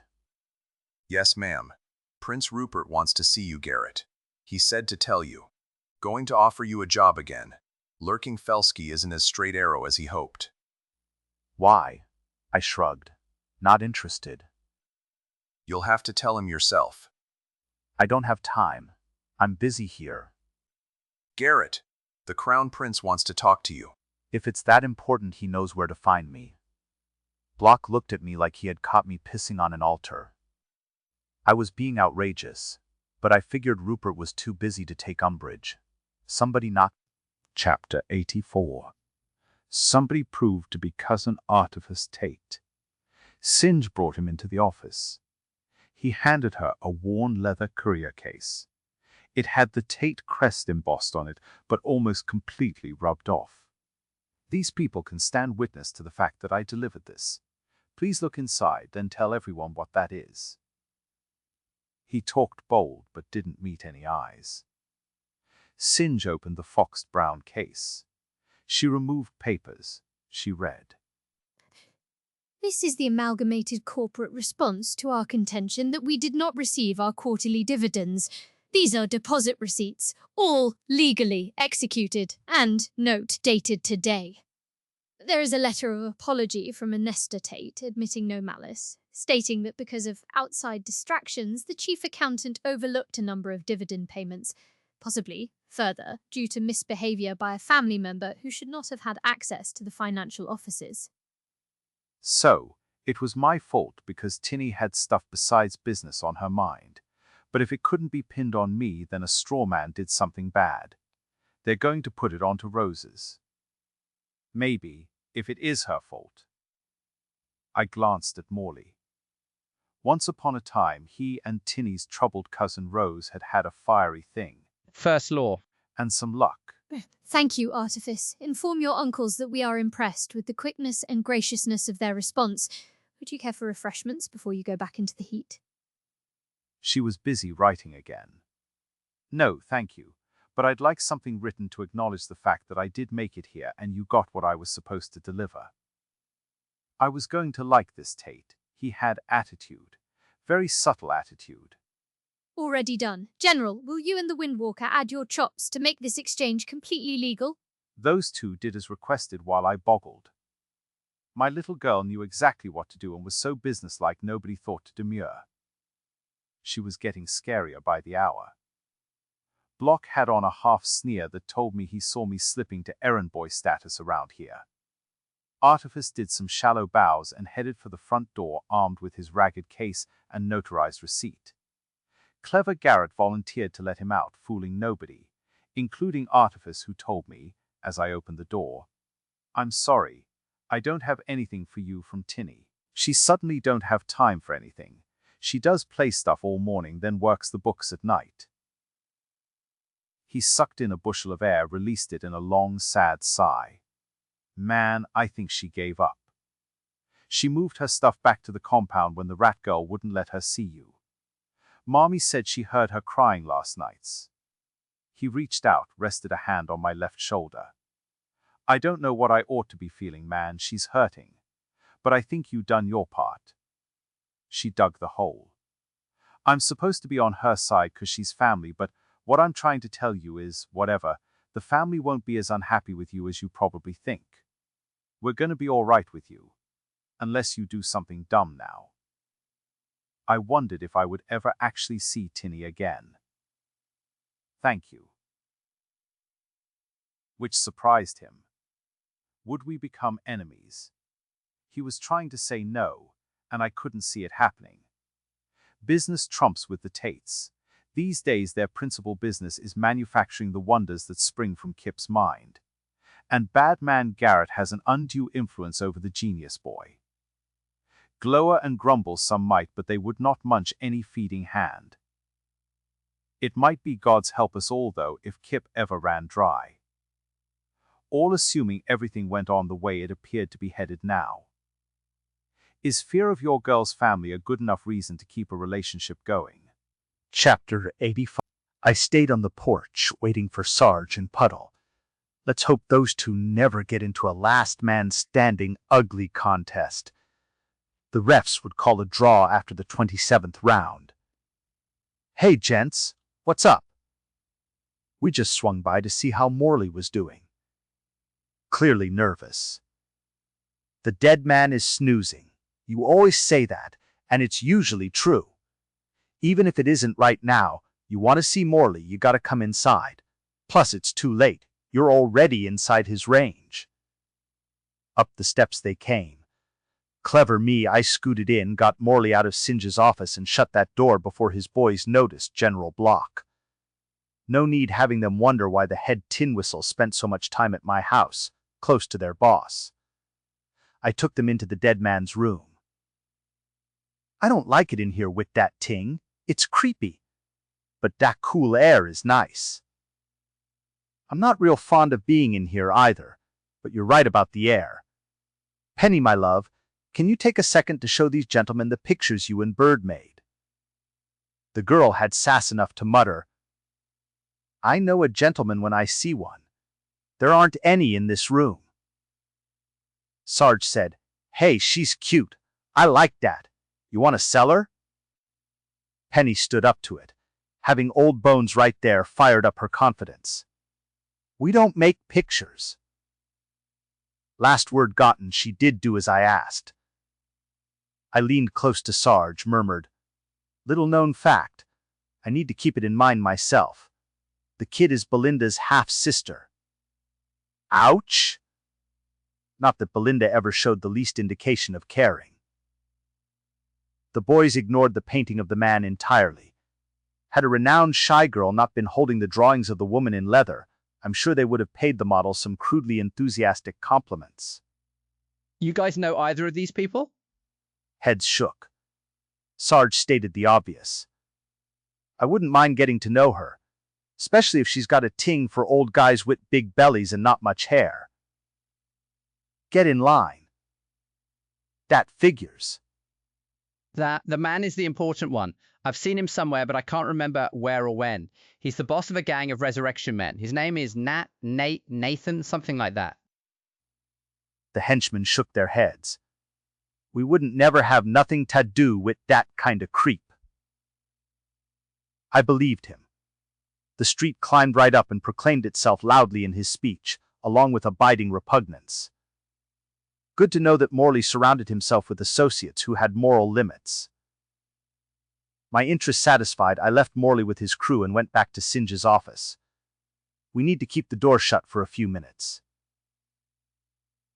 I stepped back out and went to the front door, where John Salvation was tapping. I won't come in, Garrett. I don't have time. These are notes I made during my rounds of the costume shops. They should be useful. Thanks. How is Tinny doing? So far, marvelously. But we aren't that far along. She'll have plenty of chances to be herself before we take the show live. I'm having Alex Weeder be her understudy. The competition should keep her focused. If you stick with Alex. I know what I want to do for the girl. Crush. I'm listening. I used every second to look around. I was sure we were being watched, but I didn't see anyone. Morley, Sarge, and Puddle came out of the house, breaking my concentration. Why are you sniffing like that? Still fighting the cold. I lied. I knew a man who could be invisible when he was watching. He gave himself away sometimes because he never developed a sufficiently intimate relationship with soap and water. I smelled nothing unusual. Salvation, jostled by Sarge and Puddle, scowled as he said, I'll have the actors sign a copy of the play and send her that. One of the rehearsal copies. Through you, so she doesn't take it the wrong way. I'll tuck in a pass to the premiere, in my box. That's overkill, John. She'll be absolutely sure you're out to get into her pants. Think so? I think so. Crush may not have a lot of years on her, but the ones she has have been rough enough to turn her completely cynical. That's too bad. She seems like a bright kid. She is. She thinks she's a complete realist too. I know how you feel. I feel that way. She shouldn't waste herself the way she is. But I don't think she'd reach out to grab a helping hand to be rescued. She wouldn't, because she would expect to be pulled into something worse. Salvation nodded. Exactly. But keep those options open. If I see her again, I'll find out what she thinks. Subtly. Morley had been waving to his troops and eavesdropping. He said, You be subtle with a woman, Garrett. I find that hard to picture. You're probably right. Go for underkill, Salvation. Have Garrett pass the word she can come by and watch a rehearsal sometime, if she wants. Open-end offer. No big deal if she does or doesn't. Just an option. You're not buying anything that way. Salvation and I gaped. The way it sounds, you're interested in making an act of friendship. You don't buy friendship. Close your mouth, Garrett. A pigeon will fly in there and lay eggs. He went back inside, leaving the door ajar. I said, That made sense, John. It did. I thanked him for the notes. I followed Morley, pausing just long enough to add, Tell your security crew to let Crush in if she shows up. Wondering if Mike would give a star that much freedom of motion. Yeah. It's stage 2. 6 in the morning till 3. Then we clear out so they can set up for the early performance of King Christine. We're almost always gone by 1 though. Everyone has other things to do. He sneered. King Christine was not one of his. It was the story of a prince who was born a girl but her father hid the fact. A romantic comedy aimed at a female audience. As a newly crowned king, Christine would fall for Walden of the kingdom next door, just when her advisors wanted a war. There have been numerous variations on the theme since plays got popular. It might turn out that Walden was a girl too, or the princess the king was supposed to marry would be a pretty boy in drag. Along the way there would be lots of misunderstandings and mischief by friends. Romantic comedies don't have legs, but they sell well for a short while. They make nice fillers between the big dramas that draw the repeat customers. The Fairy Queen would replace King Christine about as soon as John Salvation had it ready to present. I shut the door, went to Singe's office. On time. Dean and Playmate were delivering tea and sandwiches. The new drug had Playmate looking much better. He wore a smile that took no strain to produce. I ate with one hand, read John Salvation's notes with the other, then passed them on to Singe. She kept a straight face too. That's something I should know about. It's mostly a lot of frustration, plus instructions about what he wants Singe to put into a letter that he wants to go to a woman without her realizing that the letter came from him. He's going to do romantic comedy now. Block gave me the fisheye. He was ready to get all moody because I was lying, but I was only massaging the truth. I said, Here's a suggestion. Check around your shop. See if somebody has been buying a lot of costumes. We have been. We intend to put some patrolmen into uniform next quarter. That's a relief then, I guess. You thought it was us behind all this? No. But I did want a brief distraction, and John Salvation's notes did mention the guard hiring costumers to produce uniforms for the troops, and shiny outfits for their commanders. I yacked. Singe worked some sleight of hand. Several sheets of notes disappeared. Stopped being a knee-jerk obstructionist and passed the notes to the general. She handed them to me. I handed them to Block. She said, General, please pass those to the Windwalker once you read them. So the notes made the rounds, and Block grumbled. You were holding out. This tracking the costumes. You were informed, General. Your ability to comprehend what you were hearing may have been compromised by your determination to lay waste to our reserve of... She made me chuckle, and it might even have been true. I couldn't remember. He got up, did some mild twists to loosen up. So I'm a little behind. I'll catch up. Singe gestured. I led the general to the door, asking, "How come you're always out by yourself? You ought to be tripping over escorts." When I go out alone, I go where I want and see what I want. Damn, I didn't think of it that way. Well, go spank some bad guys. I shut the door and scooted back to Singe's office. Morley, did you get a chance? No wonder he hasn't said anything for a while. He was sound asleep. All right, Singe. Let's do it. Strafa, we held back a couple of things. I wanted you to see them first. The notes block had not seen named people who had ordered stuff that may have become part of the Midnight Roadshow. A woman calling herself Constance Algarda had taken delivery of 700 yards of coarse gray wool fabric and a score of well-seasoned bracer logs 12 feet long. Bracer is a lightweight tropical wood prized for its workability. A younger woman calling herself Kevins Algarda had ordered 2 pairs of high-top black leather fuck-me boots from a cobbler associated with the tailor who specialized in fetish wear. Said cobbler believed the same woman patronized a nearby wig maker. The cobbler had waxed poetic about the Algarda woman's structure. A man who claimed to be Barate Algarda paid for the goods in each case. In neither case had a delivery been made. These people transported their own goods. John Salvation had worked wonders just by being John Salvation. This is impossible. I agree. As do I. That is why I hid the notes, as Garrett requested.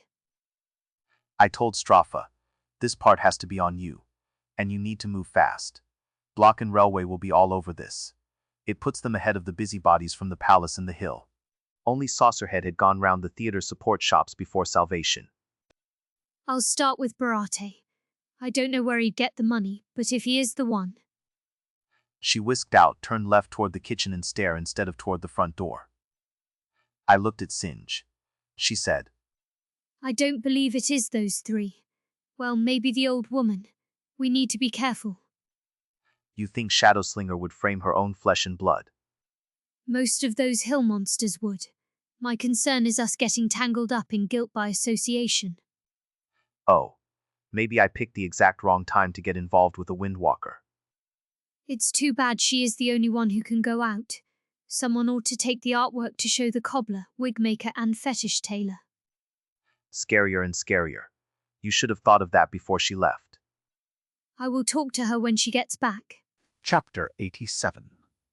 Playmate leaned in the doorway. Dean says come and get it, you lot first. Singe and I were up and going immediately. She said, You'll have to wake him up. Morley had not responded to the mention of food, though he had been making up for lost time lately. I'll do it when we get back. We left Playmates setting up folding tables. Dean had reorganized. The kitchen table was set up so customers could come in, grab a plate and tools, circle the table taking food from platters and bowls, then snag a ready-filled mug of beer or tea and be gone. Playmate held the door due to our lack of extra hands. Singe again suggested that I waken Morley. We should start getting him onto a normal schedules. I set my mountain of fried chicken down to cool. I went after my best pal. Don't make a passion play out of it, Garrett. You can see he isn't going to wake up. Go ahead and eat. Playmate arrived with a pitcher as I chomped on my first drumstick. Then he crossed the hall to collect the crowd over there. Dollar Dan, licking grease off his whiskers, passed the doorway, headed up front. Penny and the bird sounded excited about supper. I expected that Bird didn't eat well normally. Dollar Dan reappeared with John's stretch. Just in time for supper. Not this time, sister. I had a nice cheese pie before I came over. I can afford to feed myself, you know. Singe had taken mostly vegetables. She attacked a baked yam, no apology to her brother or the yam. Got news? I asked with my mouth full. Bad news that is good. We have located 3 places that smell of death and chemicals. 2 are much like the warehouse in Elftown, particularly in the way they fit into their locales. He gave rough addresses. I said, neither one is in a human neighborhood. Exactly. Though with so many dwarves gone back to the mountains, their neighborhood is mostly human now. But all foreigners who don't speak a word of Quarantine. Wonderful. Wonderful. What about the third place? That one is different. Death and chemical smells are there too, but not as strong. The stench of human madness and terror overrides all that. Where is that one? In the landing. Another abandoned warehouse. My people could not get close. There were guards out. I said, we're getting somewhere, Singe. Playmate showed up with another pitcher and a mug for John Stretch. He left again but was gone for less than a minute. He brought his own supper in and joined us. Too busy in the kitchen. I'm not barging in on secret stuff, am I? Not hardly. You're part of the game. How are you feeling? Better than I have in years. That Calder is high up on my good guys list. Let him know when you see him. He doesn't get many strokes. Singe and John Stretch kept quiet. They were among the folks who had reservations about Calder. John Stretch asked, what should we do with this information? Considering the constraints on me and Morley's condition, the logical course was to pass it on to the civil guard. But they were operating under restraints of their own and might get warned off before they could do any good. Did your people notice anyone else poking around? No. Why? I have trouble believing that we can find out stuff before the people who are supposed to be doing the digging. Singe, thumbing through papers in search of something, said, do not overlook the fact that we have not been trying to make something go away by sweeping it under the rug. They are not looking very hard, John Stretch opined. Morley made a noise like he was choking on phlegm.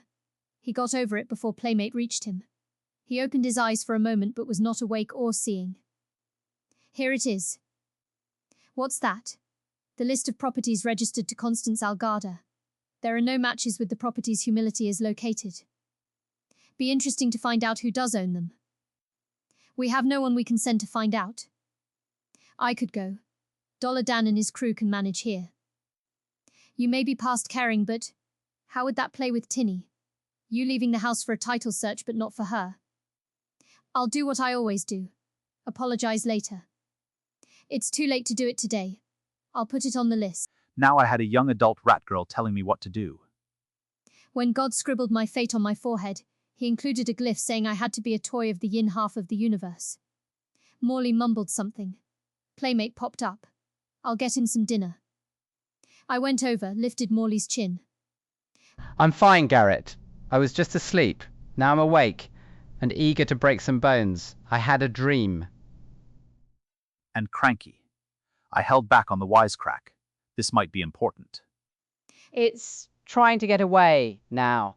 But the guy in the picture the nutjob painted, he was in it. He had me chained up in a bad place, hypnotizing me. I wasn't the only one there. There were lots of others, but their situation was different. He raised a hand because he saw me getting ready to ask questions. It might be from when you were a prisoner. That's all I have. That makes sense. I recalled that Belinda still hadn't found that witness again. Hey, Belinda has one of those wooden masks and some scraps of grey cloth she found where she thinks you were attacked. I must have escaped. Maybe I got stabbed when they caught me. What? What? When we talked about what happened to you, first or second time, she told me she visited the place where you were attacked. A witness took her. She found the mask when she was looking around. So we have some evidence that nobody knows about. The other stuff got confiscated. That's interesting. But does it matter? With what John Stretch found, this shouldn't go on much longer. Good point. Maybe I just wanted to feel clever. Maybe I just felt a need to do something. Were we getting close? We didn't know who the real villains were. We didn't know what they were up to. The director's theoretical conspiracy to overthrow the monarchy seemed weak. A lot of people thought it was political, though. Maybe because politicians thought everything was. We didn't know why Morley was full of holes, but I thought I could guess. He had seen something he shouldn't have. For that he had been snatched and locked up, probably with other prisoners. Somebody had tried to hypnotize him. Being Morley, he had found a way to escape. His captors had resented that. They had chased him. He had headed for Elftown thinking he could shed them there. Outsiders threatening someone with elf blood wouldn't last long in that quarter. He had never gotten there. Maybe forewarned folks from that ugly warehouse had intercepted him. Those people in the gray things had left him for dead.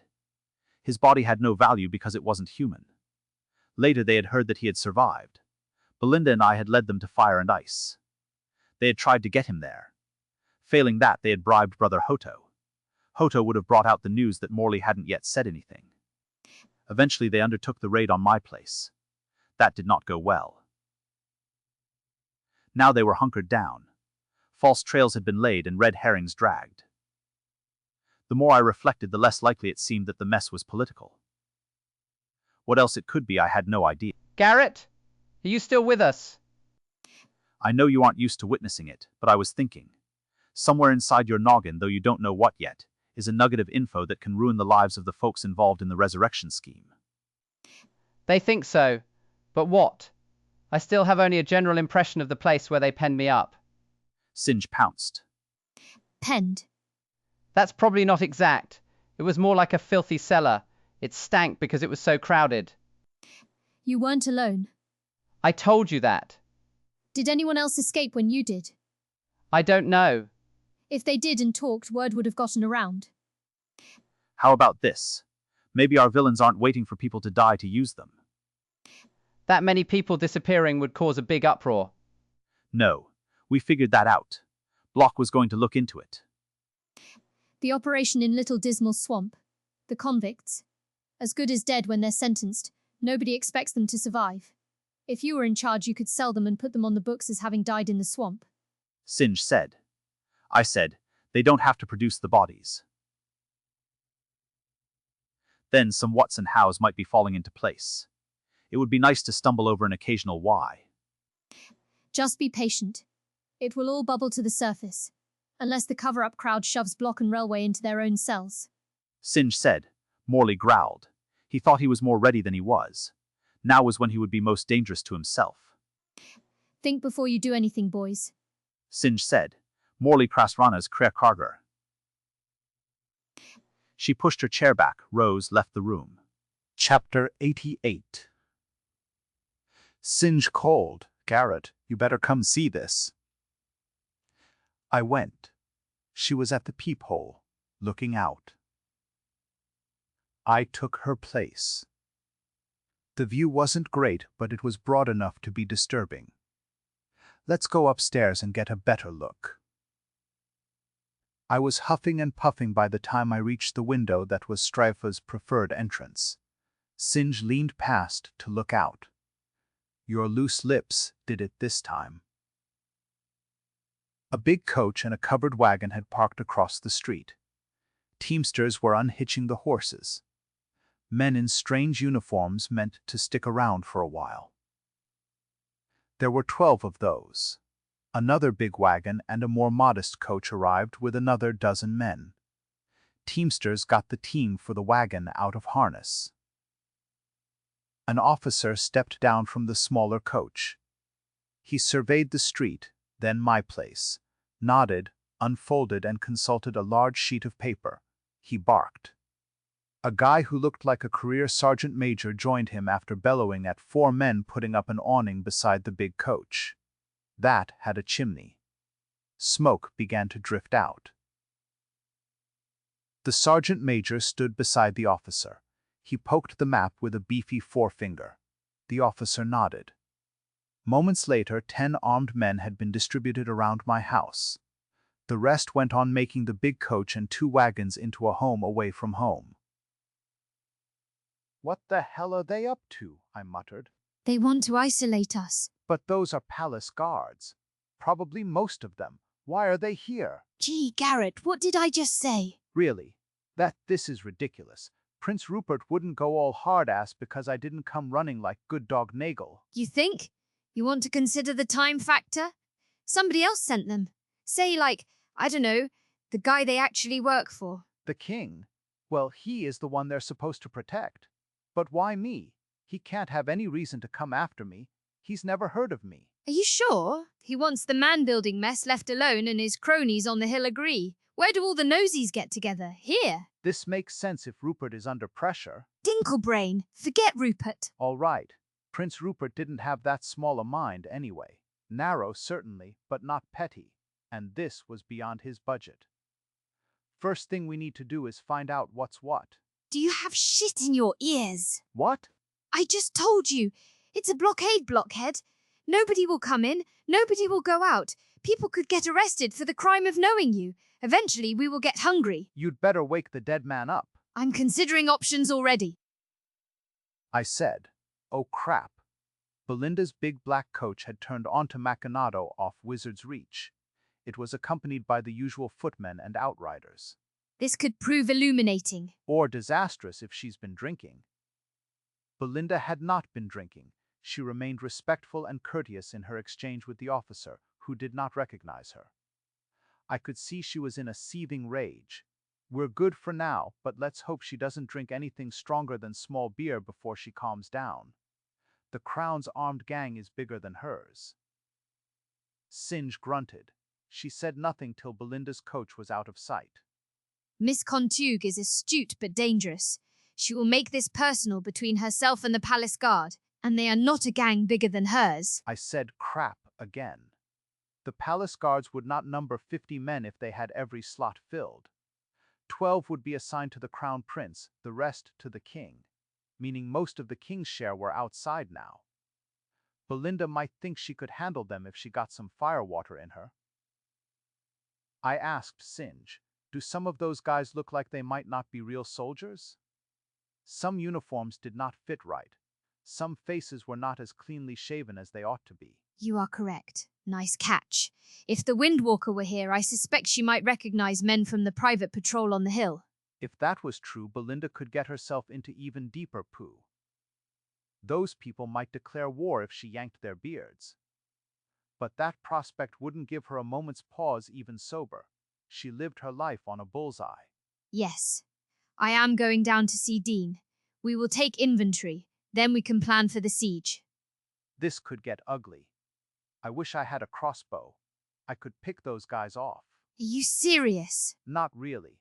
I was joking, Singe. Because it would be just as easy for them to sneak around back and set the house on fire. Be a little less deadpan then. She stomped out.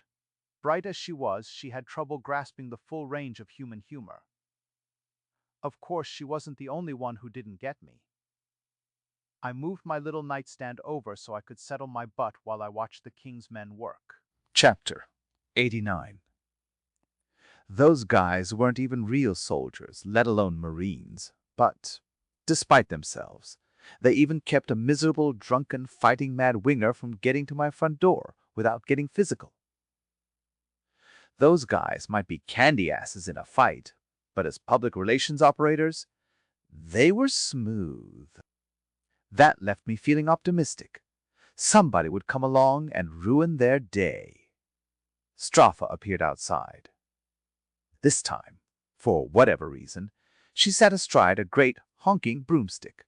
She wore dark clothes that did not flatter, but she had disdained the traditional pointy hat. I opened the window wide. Down she swooped, face aflame with adolescent mischief.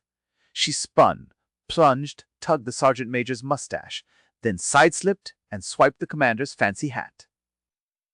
Hands grabbed at her. She shot straight up. The hat drifted down, carried by the breeze. Straffa followed, but leveled off at the height of my window. She stretched herself out on her broomstick, shot forward into my room. There was almost no clearance, but she came through unscathed. That was fun. She laughed. It was the first time I heard her let it all go. She was totally happy. She was totally at peace. She rolled off her broom, bounced into my arms. Did you see the looks on their faces? For one instant I saw the face of a red-headed woman. I felt pain, guilt, then a sourceless admonition to do the right thing. Straffa's simple joy over having thumbed her nose at gloomy functionaries changed things more in a moment than had the physical connection earlier. I was lost. I was hooked. I was miserably guilty. I did love Tinny Tate, but I had been ambushed by something hugely more potent. Something that Stropha had sensed and been frightened by way back when our paths first crossed. She had teased me then, but that was all she had risked. Stropha shared some psychology with Dee Dee. Neither looked or acted her age. Both were more simple and innocent than seemed plausible. Each had a daughter more touched by and in tune with the real world. Crush, though, was better equipped to survive there than Cavens was. Cavens lacked sufficient cynicism. Damn, darling, that was as good as you making me groan. Why are those buttheads out there anyway? Your guess would be better than mine. You know the people who tell them what to do? Kiss me. I did so, to the best of my ability, with considerable enthusiasm. Wow, that was all right. I forgot the world completely. You have to wonder who was thinking what, sending them out to harass subjects in the city. You bad man, keep your hands to yourself. I'm trying to think. She went to the window. She had more to say, mostly playful, but I didn't pay attention. One final shard of rationality was trying to figure out what had happened to us and why it had happened so fast. Then I recalled any number of friends, across the ages, telling me I think too much. This time, Stropha was the responsible one. Down, boy. I'm as eager as you are, but we have bigger issues to deal with. Stropha saw things through different eyes. Olive, at the moment. She leaned out the window. She waved. She blew kisses. I caught the backdraft as she stoked up the girl power. Any man down there who wasn't moon-eyed and holding his hat in front of his fly was in serious violation of the most draconian prohibition of most of the 1,001 religions gracing our great city. I looked over her shoulder. It was amazing what she could do to men. You are a wicked woman. I could be, but I'm too lazy. She retreated just far enough to become invisible to the soldiers. You could be queen of the world by now. We're going to do some things now, beloved. Yes. I'm going to go see those men. I'm going to cloud their minds. You get yourself and your friend ready to move somewhere else. Where? Your province? Mine is to fix it so those men besiege and empty castles. You lost me. But I'm so infatuated I trust you completely. Pular Singe told me I should wear old high-top boots if I really want to spend my life close to you. Maybe she wasn't just jealous and teasing. She looked startled. Stropha, whatever it was, I take it back. I don't want to be the guy to you that I seem to be to everybody else. I just want to be your guy. No games. No ifs, ands, or bullshit. Chapter 90. Stropha rode her broomstick out the window. I hustled downstairs. A grim Singe told me, "We won't last long if they try to starve us out. We won't be here. Stropha will fly us out, me first, then Morley, then you, and Dean." The more I reflected, though, the less likely it seemed that those men could sustain a long siege. What they were doing was illegal. Legality aside, those clowns might leave once they saw us fly away. Which made me wonder how serious they were. If they broke out the longbows and started sniping, that would make me unhappy. I know your mind doesn't work that way, but why not just flit over to the Alcar and let them know what is going on? Clearing them off could get ugly. I'm just a simple-minded rat girl. I cannot grasp the political ramifications, but I cannot believe that anyone would start a civil war just to keep embarrassing sorcery hidden. I had begun to wonder how committed Block and Railway were to the rule of law. Would they go to war on its behalf? Against the crown? I hoped they never found themselves forced to decide. I'll be upstairs. Have Morley get up there as soon as he can. Morley clumped into my bedroom. He looked grim. Garrett, I'm not quite ready to go on the warpath. Just getting up here kicked my butt. He joined me at the window. What's up? She's putting the girl magic on those guys. The what? I call it girl magic. Remember when she came into the world the first time, back in the day? She's doing that, only at full power. Thank the gods she turned it off before she came back. I'm ready. But where should we go? Let's catch Belinda. She doesn't have a huge head start.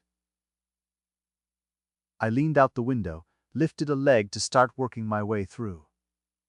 There was no way Straffa and I would fit at the same time. That big-ass broomstick took up too much territory. The roof of the stoop was 4 feet down. I hoped it was in good repair. The pitch was steep enough that loose slates might go slip-sliding away, taking my favorite former Marine along. I completed my part without disaster, though that might yet come. The palace guards had their brains scrambled, but they noticed me anyway. Some still had a vague notion that they might ought to commence to begin to fix to get ready to keep people from getting away. They knew I was a runner when Straffa darted out and had me drag my dead ass onto the broomstick behind her. She began to climb, not nearly as fast as I liked. Several of those guys were immune to girl magic. Sling bullets burred around us. The sergeant major roared like a bear who'd broken a tooth while noshing on somebody's skull. I made out no distinct words, but in all the history of the universe, sergeants major never have been required to be coherent to be understood. This one did not want to have to answer questions about why a windwalker from the rarefied air on the hill had been struck out of the sky by men in full uniform, fully armed, operating illegally miles from the venue they were supposed to protect. Only in the king's own presence were they allowed to take their show on the road. That gave me a killer idea. I'd have to try it out on John's salvation. Disguised thugs from the hill helped the sergeant major make his point. Masquerading, they would not enjoy the legal umbrella protecting the real guards. Guardsmen had to take orders. Their superiors had to worry about legality. Hang on tight. You're preaching to the choir, sweetness. Go high. I had flown before, during other adventures. I never liked it. Head north along Wizard's Reaches. Belinda could follow that only so far, though.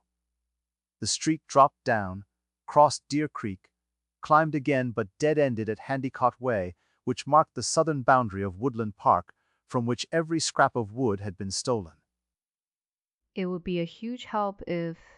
That looks like her over there, almost to Gren. Who else would be out with so large a convoy? Straffa's eyes were better than mine in these circumstances. She had been flying since she was little. I bet they worked her half to death doing recon in the Cantard. Say that for her class. They all did their time in the war zone, boys, girls, and everything in between. Most did multiple tours. Straffa's father had. We tilted downward and streaked toward the coach. I shut my eyes. The roar of air passing made it hard to talk. Straffa ended up floating alongside the coach. That caused enough excitement for Belinda to see what was happening. I told Straffa, keep an eye on the guy beside the driver.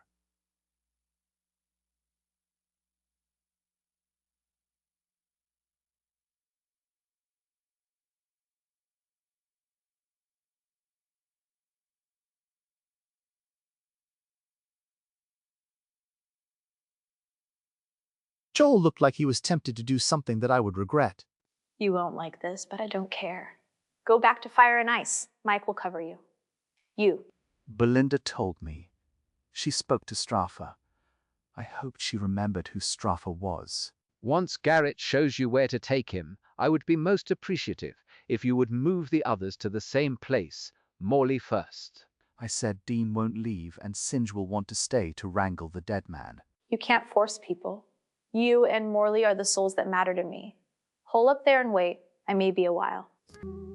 I'll be ever so grateful if you'll let me know when my boys are safe. Belinda shrugged. Straffa felt no further need to converse, nor did Belinda. I did, but everyone ignored me.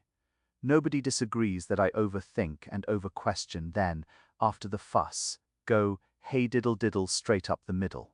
Let's go, darling. Belinda's crowd surged into a big U-turn. My old pal Joel shot me one last poisonous look. Straffa went up only a little above the rooftops this time. Curious bats swooshed around us. A huge, elderly owl flapped alongside for a while, hoping we would startle up something tasty. We followed Grand all the way. We were spotted several times. There would be talk tomorrow, but no popular excitement. Dozens of sorcerers, great and small, infest TunFaire. I asked Straffa to set down in the street beneath the window of the room where Morley and I had stayed. I meant to go in the back way, but that window was wide open and no light burned behind it. Someone had undone my masterful carpentry. Pop up there and see if anyone is in that room. All right. Up she went, then inside. She came back out and down. There is no one there. The furnishings have been changed. Good enough. Pop me in, then go get Morley. Please? In case she thought I was getting presumptuous and bossy. Just this once. Get on. I straddled the broom. Up we went. Straffa hovered while I tumbled through the window. When I got up to say something, she was gone. My night vision was not acute. I felt my way through the unfamiliar layout, found the door, listened, heard nothing. I opened up a cautious crack. 2 small sconces with their wicks turned down illuminated the empty hallway. Enough light got in to show me the new layout. I spotted a lamp. I lit that off the nearest sconce, got back inside the room, shut the door. The furniture was all new. Paint had been applied to the woodwork, especially the windowsill. The door now had a bolt on the inside. I threw it, began a detailed inspection. I was still at that when Straffa brought Morley. He clambered through the window. She darted away. Morley plopped into the only available chair. What the hell are you doing? Why didn't you just walk in through the front door? Being sneaky seemed like a good idea at the time. But you're right. Using the door would mean fewer misunderstandings when they find us squatting up here. You think? I'll go find Mike in a minute.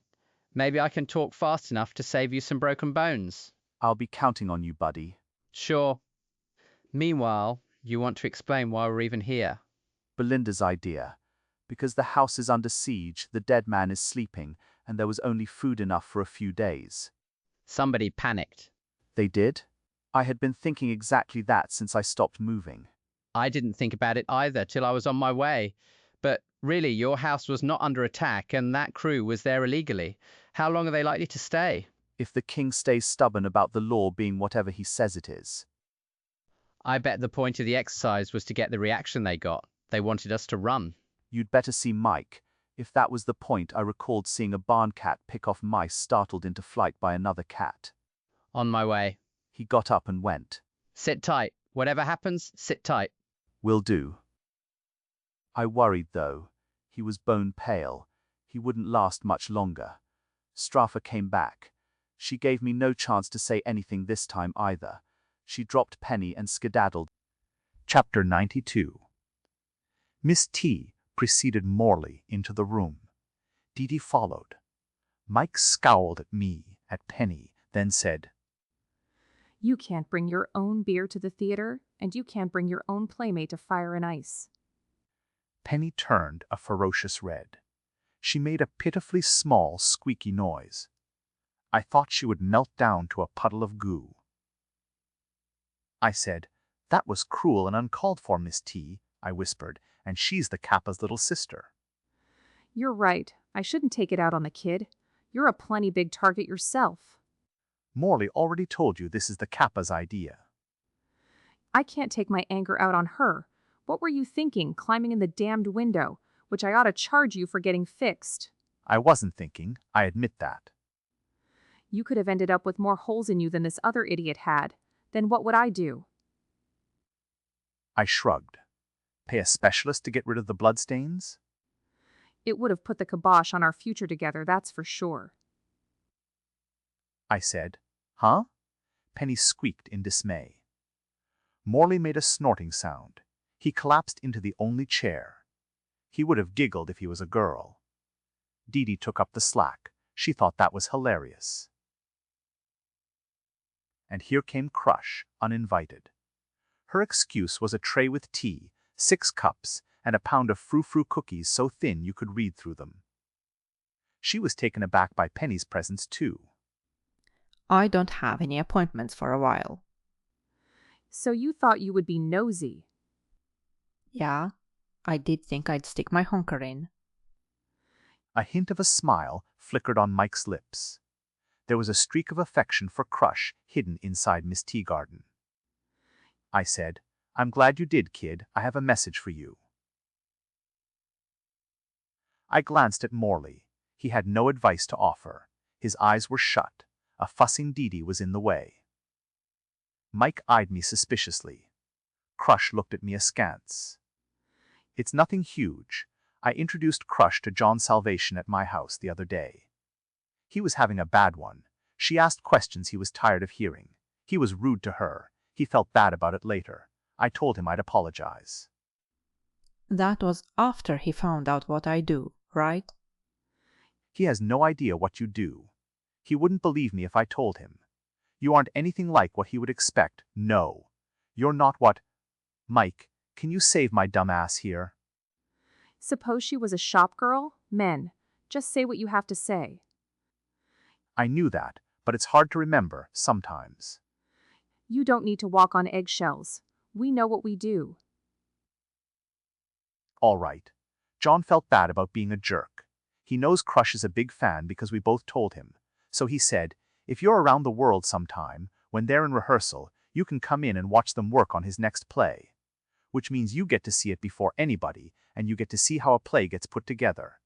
And, I figure, you'd get the answers to your questions. That's it? That's all? That's all. Her virtue would be safe. Smartass. I should ought not to believe you just because it's you. What was that? You don't know me that well. I probably know enough. Out of curiosity, I had a long talk with the Kappa one night. She does know you that well. Is that for real? Which? What Mike is on about, or the invitation? The invitation. Mike flirting is too cerebral to be interesting. Yes then. John Salvation is a good guy. He's desperate to have people like him.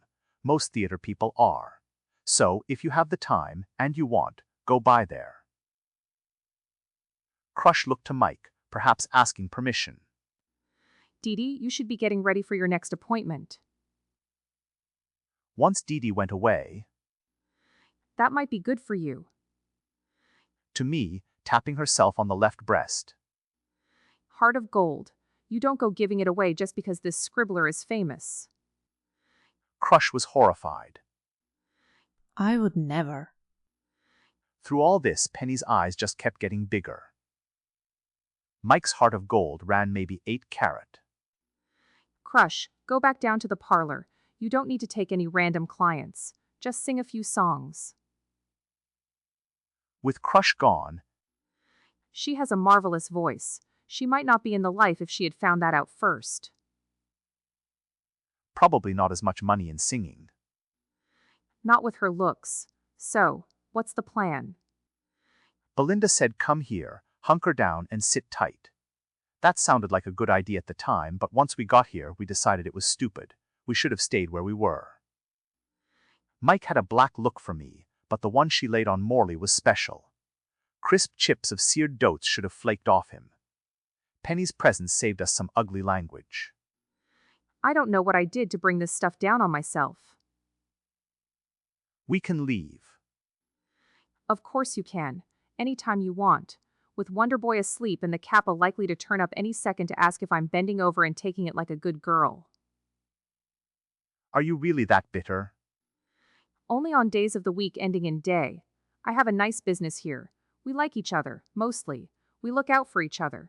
I do everything by the numbers. I pay off the right people without complaining. So is it really too much to ask to be left alone in return? Probably not. So why not just go back to work and forget us? Best idea I've ever heard from you. She stamped out. She isn't very nice, is she? Don't let her fool you. That was all show. I had seen a mischievous twinkle in her eye. So what now? We wait. That's mostly what I do. Sit, watch, wait. If you're tired, you can have the bed. I'll get a folding chair out of the corner. I couldn't do that. Why not? People use it for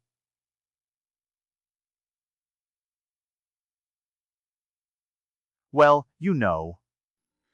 I knew, but I was a jaded old cynic.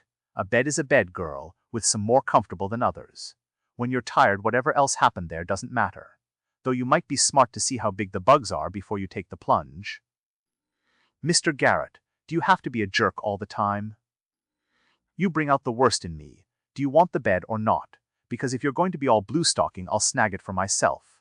I'm not the gentleman you think I am. I believe that would make you exactly the man I think you are, sir. I will sit out the night on a folding chair, thank you. Suit yourself. Turn the lamp down when you're ready, and don't lock the door. People will come to see us at some point. Yes, I was that way with the kid. She wanted to be part of the household on Macunado Street. I would treat her like family. I climbed into the bed. It was a far better bed than the one it had replaced. It was miles better than the cot. It was a comfortably cool night, so I just stretched out on the covers. Despite the excitement, the strange bed, and the fact that I had had nothing to drink, I fell asleep immediately. Despite the fact that even after she turned the lamp down, I could see a sour-faced teenager scowling my way if I cracked an eyelid. So what is this? Do you believe this? Was that Belinda? The question died in a great roaring snore from Morley Dotes. I was on my back, the right side of me pressed against the wall. I did not feel inclined to be awake and sociable, so I pretended I was asleep. I thought yours would give in to temptation first. Straffa said. I detected some amusement in both voices. I rolled toward them, away from the wall. All right, I got it. I wasn't alone. Penny had her back to me. She was balanced precariously on the edge, but she was in the same bed, and the old women were having fun with that. That folding chair must have gotten awful hard. When I rolled, she moved too, both of us into the slight depression in the middle. Belinda and Straffa each said something that did not flatter me. But for Penny, I would have said something juvenile to irritate them. Then Straffa won me back. We'd better get Penny up first, carefully, otherwise she'll die of embarrassment. Obviously, you thought wrong. Really? She snuggled up to him in the same bed? Please, be empathetic for 1 minute of your life. Wow. That was my girl telling Belinda Contague to develop a human side. Amuz-ing. Belinda bowed to Straffa's demands because Straffa was the windwalker, furious tide of light, who could turn her into a pond's worth of frogs. I went on pretending to be a sleeping frog in need of the kiss of a princess. I did nothing while Straffa extricated a muzzy Penny from a situation likely to cause a panic attack. Dee Dee and Mike turned up before the ladies started on Morley and me. They brought a meal suitable for the Empress of the Combine and her dearest henchfolk. Dee Dee fussed over Morley till Mike, high on surviving the night, herded her out. Miss T had little to say otherwise. She stood by looking grim. She was extremely unhappy. Straffa read her perfectly. We'll clear out shortly, ma'am. Belinda nodded. As soon as Mr. Dotes is fed and ready to travel. We blundered. We misread a situation completely, then panicked. Misread, huh? I said. Like how? Her angle might have been different. The palace guards were all for show. Prince Rupert wanted somebody to see that he could come down hard on busybodies. Rupert didn't send them. The king did. Whatever. Rupert is at the house now. Straffa's laughter was pure music. Wait till you see his headgear. He is determined not to have his mind read. She described a monster rat's nest of silver mesh and tangle. We never told him that the dead man is asleep. Yeah. We? Had there been a party while I was away? Easy, boy. You'll have to get used to him getting his exercise by jumping to conclusions. If we hurry, lover, I can get you there before Rupert's men finish cleaning up. Belinda said.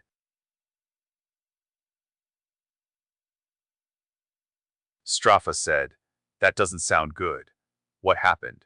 What did you do? Well, after I moved, Penny and Playmate Belle and I started picking off palace guards. You were right. Some were patrolmen from the hill. Picking off? What does that mean? I was a little loud. Mike had to pop out to the hallway to reassure her security goons. Is it too much to ask that you just relax and listen, Garrett? What possible use is there to you bellowing and stomping like a bull in rut? Belinda said, it helps me pretend that I have some kind of control over my own life. Miss Contague let loose a championship sigh. She looked at Straffa. And you really want to partner up with this dope? He'll be all right, you'll see. He just needs a chance to relax. He's been away for a long time. She gave me a big happy puppy dog look. How the hell can you go on being grumpy when a beautiful woman looks at you like you're the culmination of the man creation process and she just adores you? How, when you look back at her, get caught up in a little heavy breathing and she gets just a hint of virginal blush to her cheeks? I think I'm going to puke. So, let's move out. Let's go storm the ramparts of reality. Garrett and I will go ahead so he can see the crown prince. Please bring the young miss with you and Mr. Dotes. She turned to Mike. And thank you so much for your hospitality, Miss Teagarden. Yeah, twice now. You've won a special place in my heart, Mike. You want some special considerations, ask. Just don't be unreasonable. Miss T inclined her head in a ghost of a bow. A bit more flexibility in the way we are permitted to operate wouldn't be amiss. The upcoming negotiation should be fascinating. I got no chance to find out. Straffa dragged me to the window. I whined, "Why can't we go out the front door like regular people?" Because we're special people and the regular people need to be reminded. I glanced at Penny as I clambered out, twisting, turning, picking up scratches and scrapes. The girl seemed forlorn, but she had not melted down in shame. Chapter 94. Westman block and a clutch of red tops infested my stoop and the street in front of my house. Straffa, a broom, and I slid down through the morning air. They spotted us as Straffa eased up to my window. Block had a lot to say down there, but I couldn't hear him over Straffa's grumbling. I gave him a big grin and a bold thumbs up. Straffa was exasperated.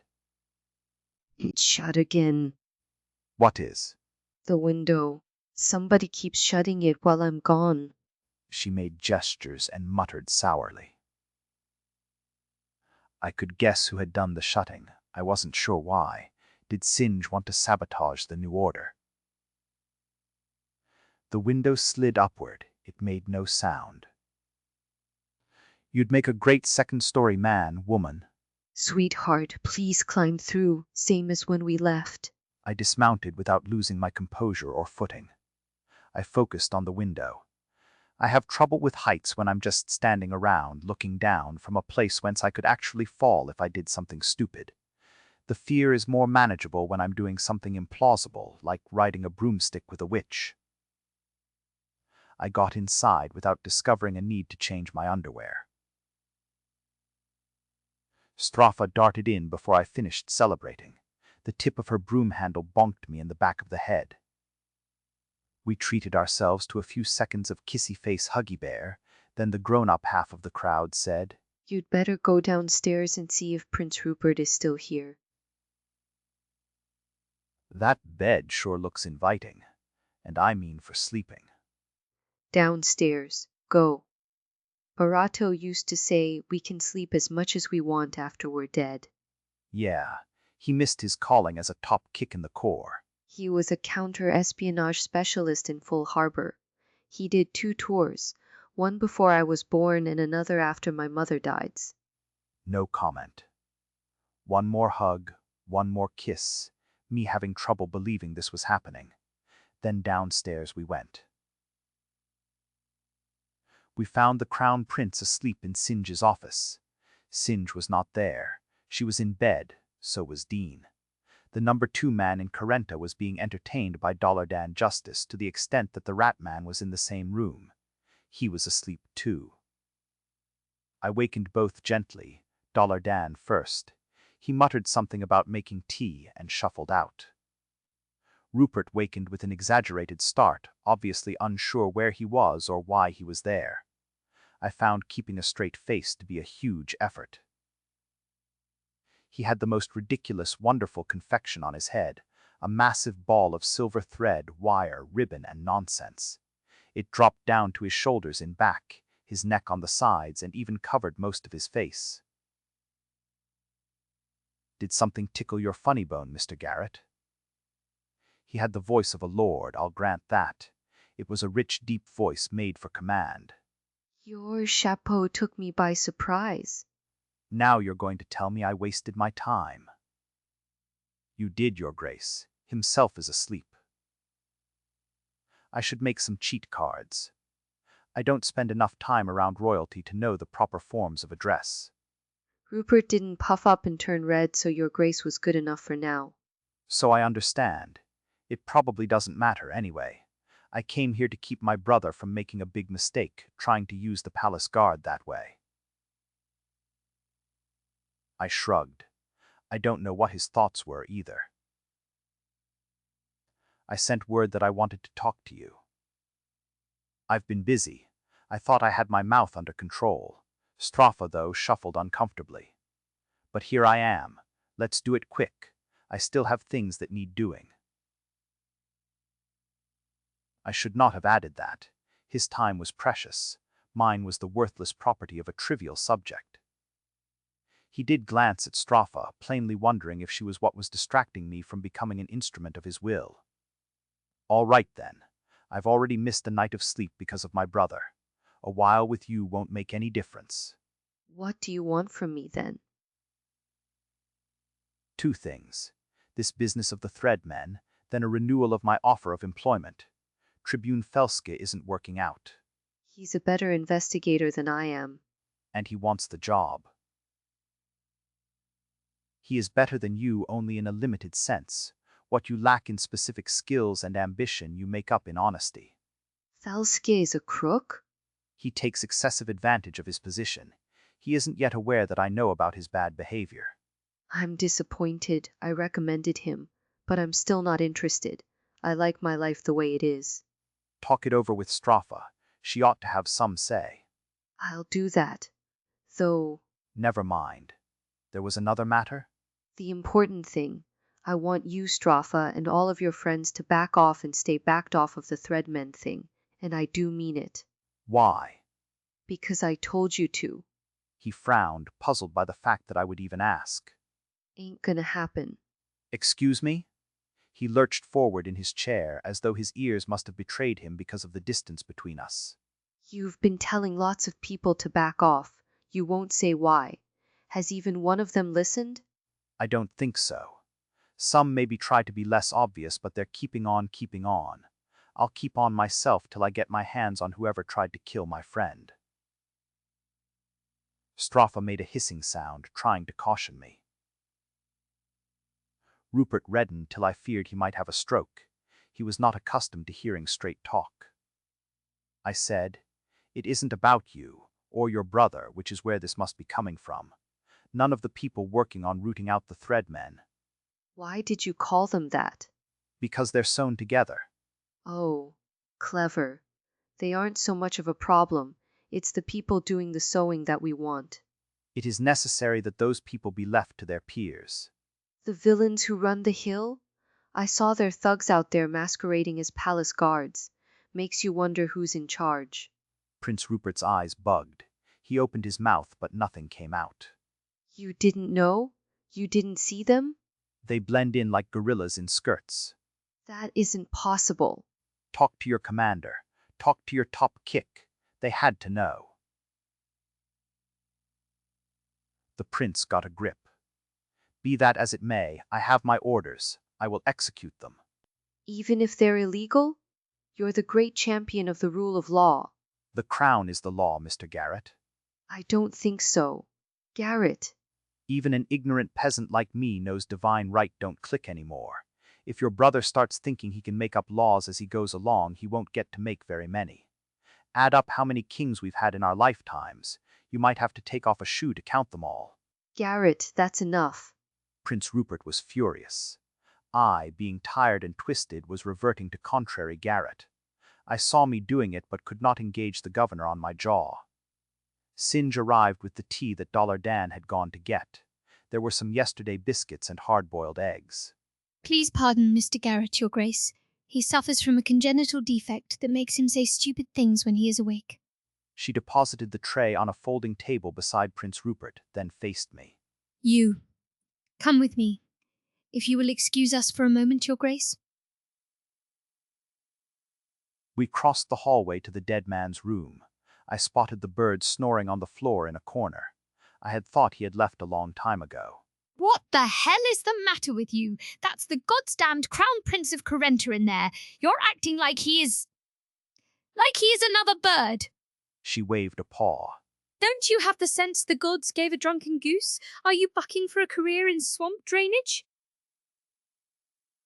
If I could get a word. You don't need to get a word in. It will be some goddamned absurd excuse. I have heard you state that excuses are like assholes. Everyone has one, and they all stink. I grow up, Garrett. But 10 years ago, 5 years ago, you could indulge in all this obnoxious, stupid shit you wanted. It did not matter. No one but you got pounded over the head. You do not have that luxury anymore. Making yourself feel big by being a dick toward people in authority is no longer an option. Wow. Singe was well and thoroughly pissed off, and she was just getting warmed up. Go back in there. Go on being a jerk. But before you start, tell me what will come of it after you get your moment of strutting around congratulating yourself on how you showed somebody. All right, Singe, I get it. I'll jump in there and kiss his ass and lick his boots and beg him to use a little lard when he bends me over. She slapped me. That stunned me silent. Her arms were not long enough to let her get a good wind-up, but the impact stung plenty anyway. My little girl was seriously upset. I might want to invest a few seconds in trying to work out why. I had told Prince Rupert that things were not all about him. I suppose Singe wanted me to recognize that they were not all about me either.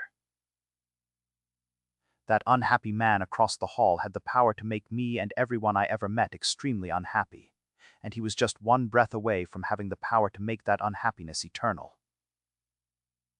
Rupert might be a fool, but he was not just some passing moron that I could sneer at and disdain to his face.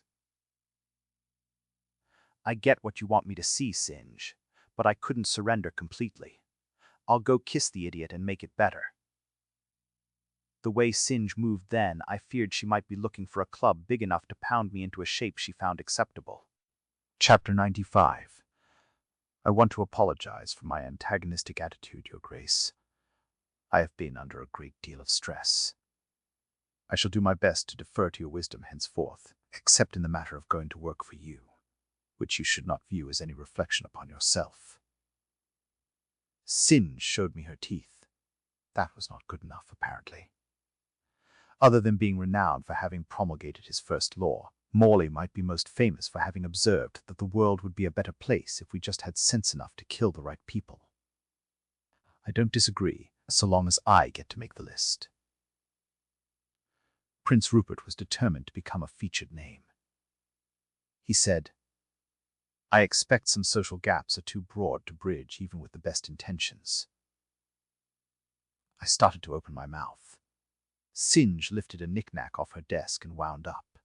I said, "That's true. Before you leave, couldn't you indulge us with just a hint as to why General Block and Director Railway can't pursue the mission?" Stop. There are times. There are special circumstances. Perhaps. But he, Block, and Railway had been savagely diligent about crushing that justification. Till now. If you want to change the rules, suddenly you need to support it with something more than, "because I said so." Because that is total bullshit, which you have said 100 times yourself. My brother needs it. He'll die otherwise. I don't want to be king. What the hell was that? Singe had that bookend thing in hand again. Rupert sputtered some, then said, "Even more, I don't want my brother Eugene or nephew Cancer to be king. Either would be a disaster, as has been this visit. I must go." I escorted him to the door. Before I could shut it behind him, he told me, "Stay away from this, Garrett." His tone said he didn't hold out much hope that he would get his way. I told Singe and Struffer, "There's a political angle after all." It's one that turned up for Rupert only in the last few days. I'll buy that.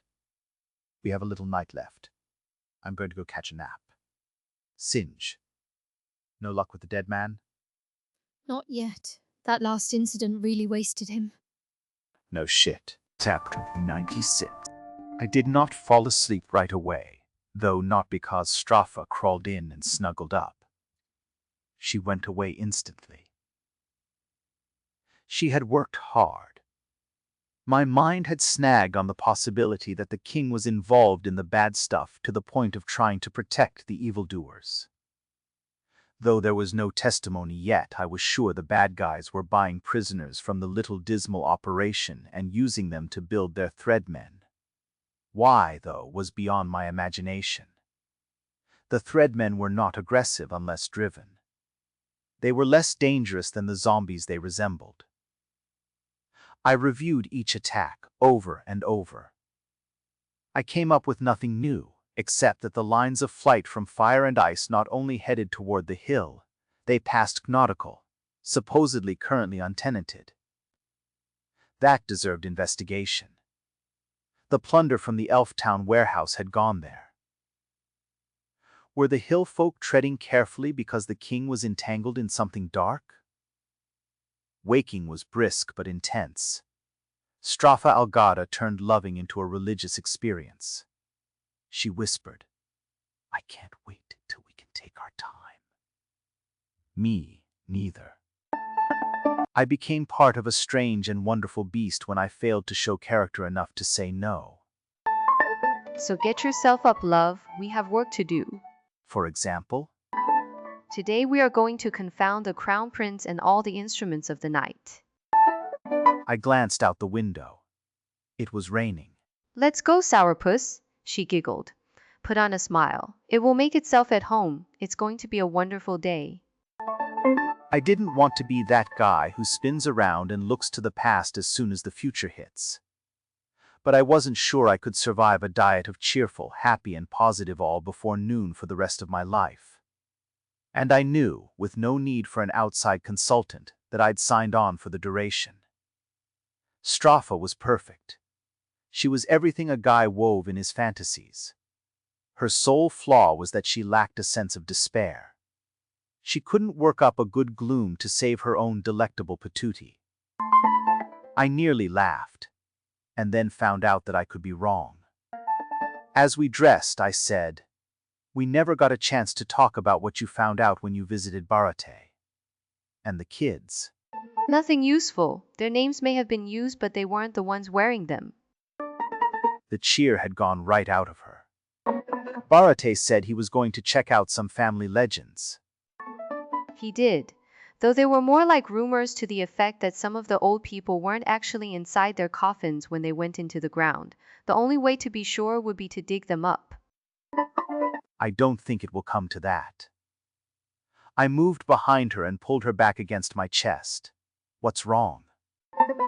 I saw my grandmother too. No artifice. Shadowslinger?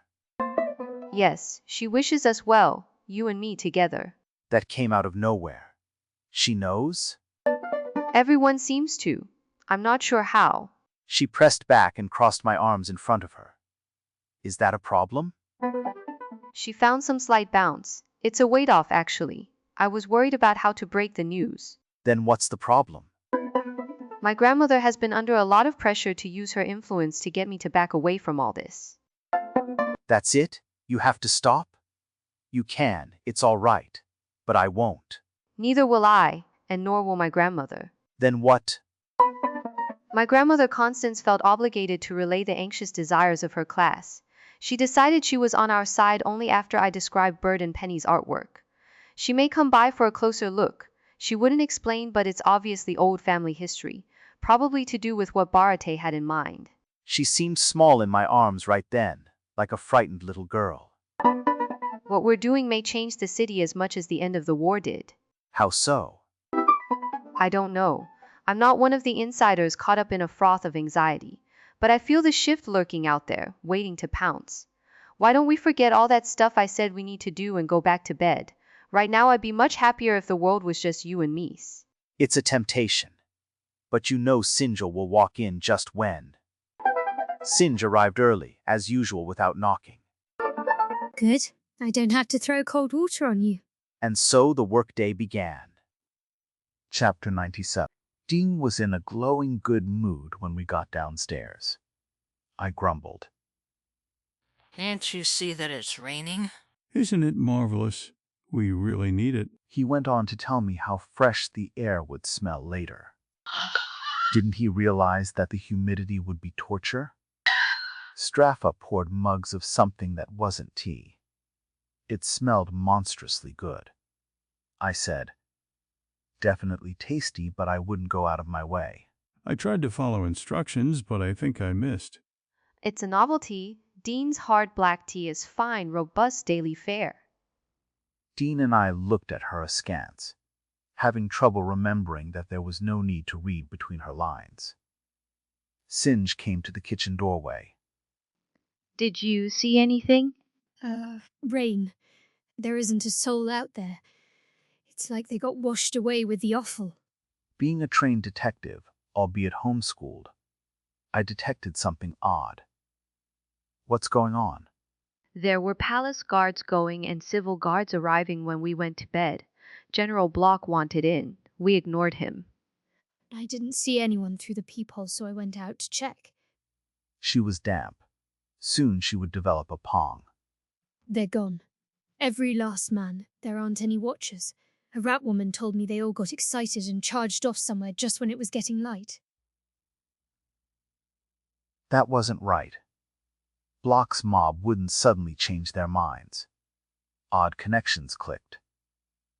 What did we do when we bailed out of here last night?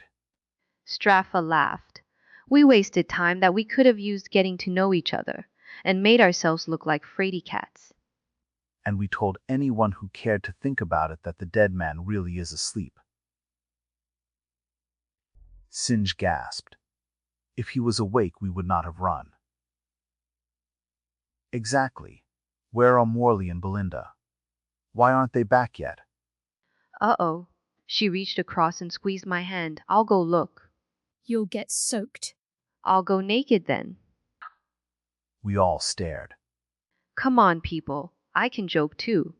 There must be rain gear around here somewhere. Darling, you check the salt, in case we outwitted ourselves. She clumped away fast. Dean went and dug out his rain gear for her. We may have pulled a major stupid, right? I don't know how much we there is for anybody besides me and Straffa. I do think we got snookered. Dean came back. Did you buy more salt, Dean? Wasted breath. He had his nose in a cupboard already. Out came a 10-pound bag of pickling salt. He wasted no breath admonishing me to be frugal. Singe got stuck with helping me. The cellar got her talking to herself. As soon as it is safe, I am having this cared for. Can we afford it? The annual gift to Thlosen House arrives next week. I have not tapped that fund since I took over your finances. I didn't know what she meant. What's Thlosen House? That is where I invest the gifts you get from your lapsed vampire girlfriend. Oh. Cayenne Kronk. The first woman I had ever loved and gotten close enough to touch. Morley and I had rescued her from vampires in the Cantard while the war was still raging. For the Tates. Two of who, Tinny and Rose, had tagged along.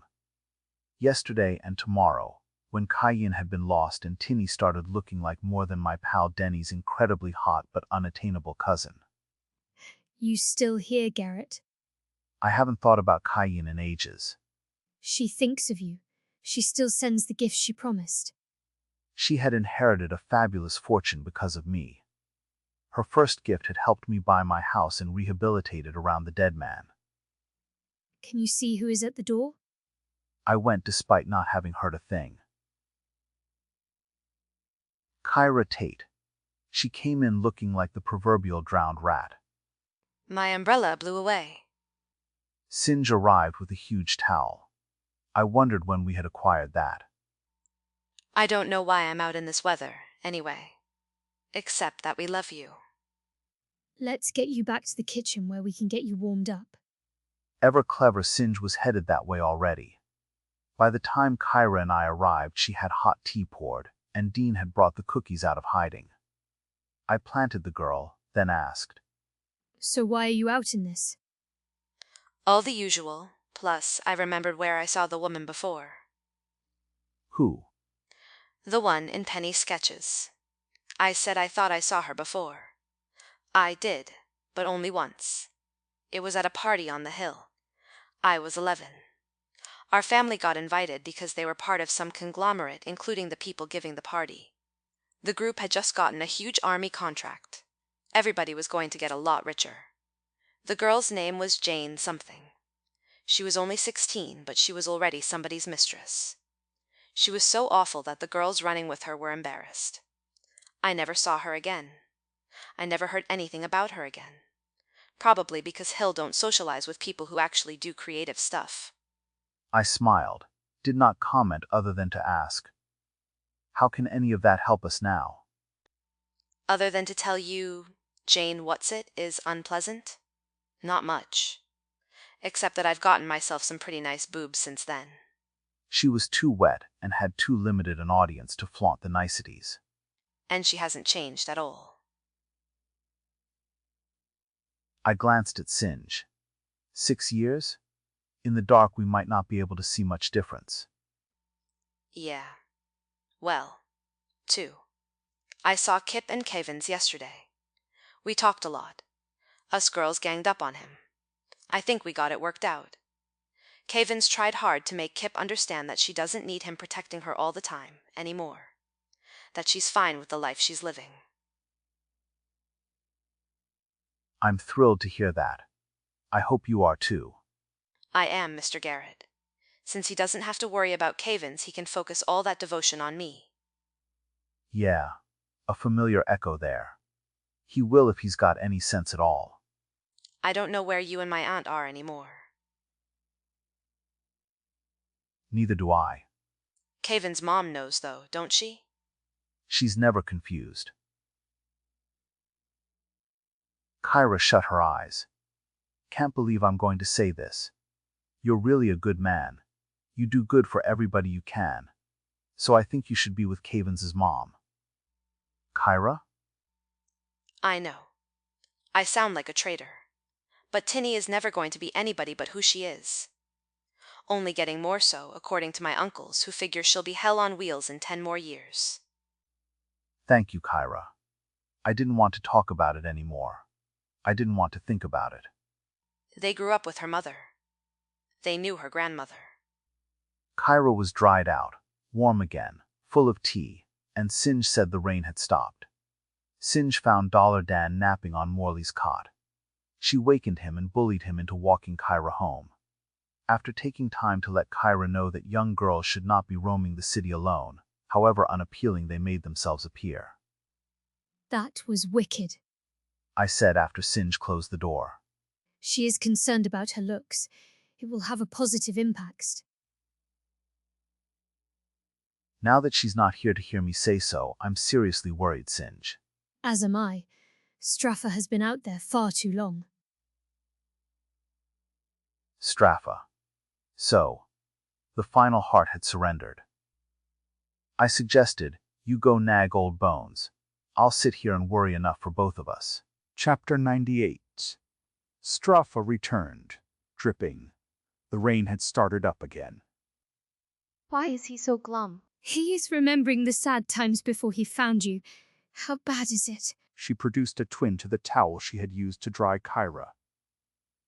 A glance at Straffa told me she had bad news. There was an attack on that place we went last night. They burned it to the ground. It started just after Belinda left. She heard the racket and went back. There was a huge fight. Oh, shit. Crush. Dee Dee. Mike. It must not have gone well. Penny? I don't know. They were just starting to pick up the pieces. The fire wasn't out yet. They were concentrating on that. The guard turned up in time to get into the fight. The woman in black leather was there. She did some sorcery. Her thread men got wiped out. I counted 18. The woman and the cart took off. There was a running fight with specials armed with military weapons. They stopped the cart by killing the goats. The woman got away. So did the thing that was in the cart. Nobody would swear it, but the talk was a giant squid thing crawled out and turned into a naked man that ran off with the woman. She was wounded. Singe, could you track her? In this weather, not likely. I asked. How about Belinda? How about Morley? I don't know. They wouldn't let me get close. It looked like most of Belinda's escort went down. Their mounts too. The coach is on its side in the street, the team dead in the traces. On the upside, it didn't look like the people from the house suffered much. What should we do? I asked the heir. The heir did not reply. Singe, we have got to get him awake. I have a job to do, as Straffa just said. And, as you pointed out, it's raining. I am going to give it a try. The squid man should have a serious reek. Getting feisty, my little girl. Her charming adolescent deference and diffidence were fading. If you're sure that's what you need to do, go for it. I asked Straffa. Are you going to take her? Hoping the prospect would turn Singe's bones to jelly. If a shape-changing guy who turned into a giant squid didn't do the trick. I have to go back anyway, to see about our friends. They were my friends, so they were her friends. I guess you do. Bless you, Straffa Algarda. Garrett? Just a sentimental moment. You are too perfect, too precious. It's frightening. And she didn't get embarrassed by mushy stuff. She just laughed like wind chimes. Her eyes turned a violet shade that made me want to kiss each lid about 1,000 times. That Click's few years could get really saccharine around here. Singe grumbled. Are we going to go, Straffa? Or would you rather stand around with a goofy expression, twisting Garrett till he looks like he's mentally challenged? That one for sure. But I was raised up to honor my civic responsibilities first. Yes, yes, I said. What will all this do to the political situation? They got everything calmed down once. Prince Rupert thought the cover-up would stick. But another attack could rip the head off a butt of chaos. Straffa kissed me. She made it clear that she meant it when she said she would rather stay and make me crazy. Then she headed out, with Singe right behind. I asked the heir, did the evil genius behind everything deliberately create a new crisis? Dean showed up. Do you think it's too risky for me to go out? Yes, I do. There are people out there who want to commit murder for no obvious reason. Is there something we need desperately? Have Dollar Dan make the run when he gets back? Or go wake Bird up and promise him a bottle? We face no critical shortages. I wanted a couple pounds of beef to slice for a dish I want to try, and I was hoping to swing by to see how Playmate is managing. He took his medicine with him. He did. Straffa can check on him later. That is best, I expect. A pause. I'm having trouble adjusting to the excitement being back. I'm sorry. He chuckled.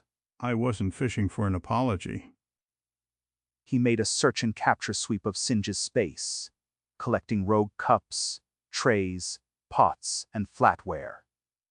It should all turn tediously domestic once this insanity gets sorted out.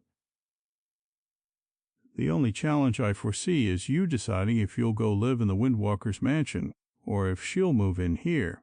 I'm thinking this place will get cramped with a gaggle of little Garretts underfoot. Really? I'll give odds. You'll be a daddy inside a year, and you will awe and amaze us all by turning out to be a good one. Gleep. Or, maybe better said, Gleep. I couldn't answer that. I didn't have the words. Gleep. That stuff didn't sound absurd when he said it. The redhead, with her usual steadfast self-assertion, entered my mind. Hands on hips, head cocked to her right, chin lowered. Well? The question never came up, not even as speculation, excepting in the lateral sense of prevention. We'd never discussed our attitudes toward children, let alone thought about making our own. Which surprised me, in retrospect. I muttered, God, strike me down now. I can't possibly be old enough to be a parent. Dean broke out in the biggest shit-eating grin I ever saw on his ugly old clock. You prick. His grin got bigger. We should move to her place. There'll be room for your own kids and strays like Penny, too. Penny isn't my stray. We exchanged troubled looks. Hanging around our house might have gotten that girl into the worst trouble of a short, troubled life. And we might have gotten Crush, Dee Dee, Mike, and the gang at Fire and Ice into the worst trouble of their troubled lives, too. I said, well, for now let's just be gay bachelors the way we were before the females began to accumulate and complicate. With a marked absence of enthusiasm, he headed for the door. A moment later I heard Dollar Dan ask why he looked so glum. Rain was falling again. I got a strong whiff of Dollar Dan as he followed Dean to the kitchen. Chapter 99. I went out onto the stoop. I'm not sure why. Maybe some vague notion about seeing for myself if all the watchers had been chased off by the rain.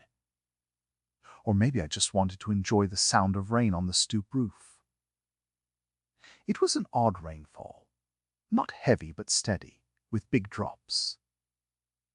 The street was empty. No people, no animals. The palace guard vehicles were gone. The air was cold and it was clean. For a moment, all was right with my world. Dean came out. Can you come back in? We have a problem. I gripped the cold, wet, recently painted balustrade. I did not want to leave contentment to deal with whatever had him upset. My imagination was capable of encompassing only one terrible possibility. The dead man had given up the ghost, for real and forever. Henceforth my life would revolve around removing a 1/4 ton of moldering corpse. Dean did head for the dead man's room. Here, he said, indicating the bird with the toe of his right shoe. I know. I thought he went home too. That's the problem. Huh? He's dead. He'll start smelling pretty soon, no matter how cold we make it. I knelt for a closer look. A voice not Bird's told me, "Get your boot out of my back, asshole, unless you don't want to keep them ugly teeth." I touched Bird's neck. No pulse. Penny was right. Apparently.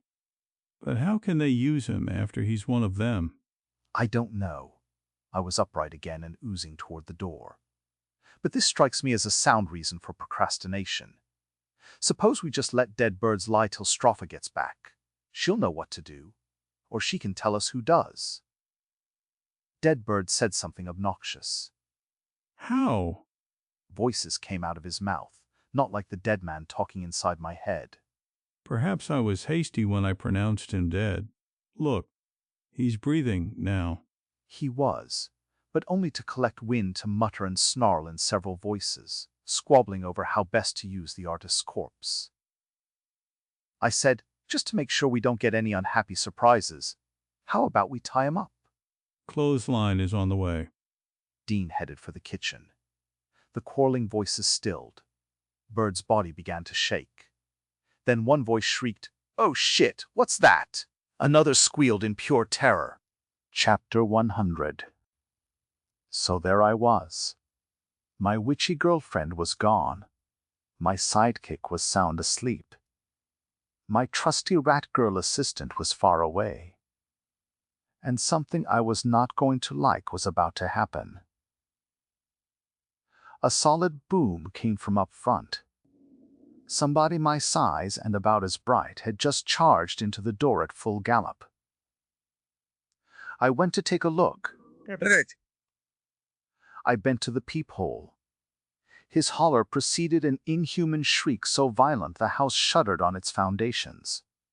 Something crashed in Singe's office. I finished my peek, sprinted for the kitchen. Stuff had fallen in there too, but I didn't take inventory.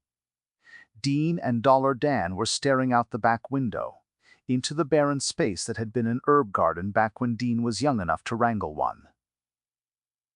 "You have got to be shitting me," I said, in deadpan awe without inflection. The world's biggest and probably only land-going kraken was out there thrashing megatentacles and making hideous messes while casting a mad yellow eye at the snacks behind the glass. Several tentacles had been truncated recently. They oozed ichor, or whatever you call implausible monster blood. The beast's body quivered like an epileptic dog suffering a grand seizure. The salt. It works. Dean, salt, get ready. Use it if that thing gets any part of itself inside. I had seen that old man stressed 100 times. I had seen him hopping mad and slow burn, sullenly angry. I had seen him everything but outright panicky. I did not see him panic now. Nor did Dollar Dan, though rat folk are notoriously flighty when straits get tight. Dean retrieved the remaining pickling salt. He collected 2 small pots and started sharing it out. I asked, "What did Singe do with the family arsenal when you started having youngsters underfoot?" There was a closet upstairs that once boasted an enviable collection of illegal weaponry. At latest check, it contained 2 backup head knockers, a rusty throwing knife, 2 worn-out brooms, and several saps that were actually memorabilia. They had been used on me before I took them away. Singe didn't. I did. Penny is fascinated by things that are sharp and pointy. The dangerous stuff is in the black wooden case under my bed. He wanted to say more, but time was tight. There had been 3 more huge blows against the front door, of a magnitude that promised to break through eventually. Then would come the fire. Getting the case out from under Dean's bed required maneuvering. It was 6 feet long, it was 2.5 feet wide, it was 8 inches tall. It was freaking heavy, I grumbled. "What the hell is this, old man, you've been holding out on me?" He had indeed. All my illegal weaponry was in the box, but that was a minority of the tools of death stashed there. Where in the hell had Dean gotten light infantry pilea? There were 4 of those.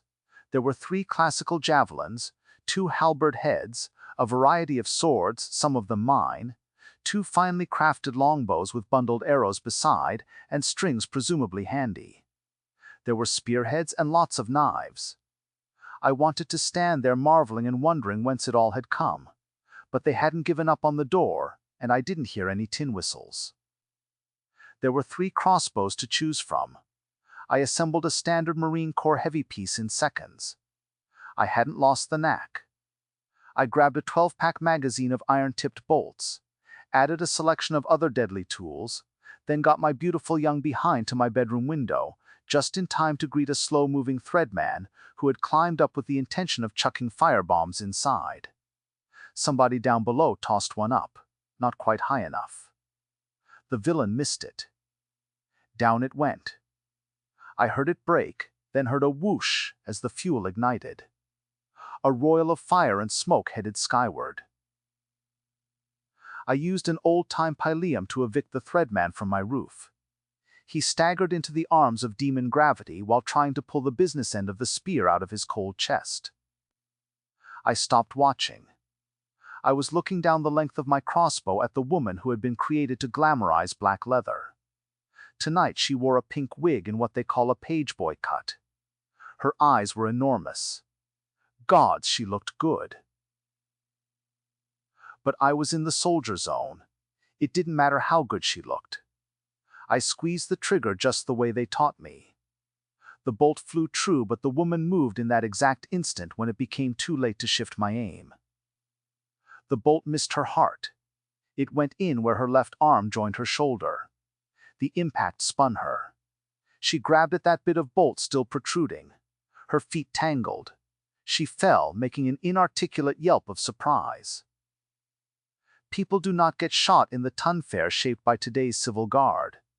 Especially not villains. By the time she managed to look up at me, from her knees, while still falling, I had the crossbow spanned and another bolt laid in.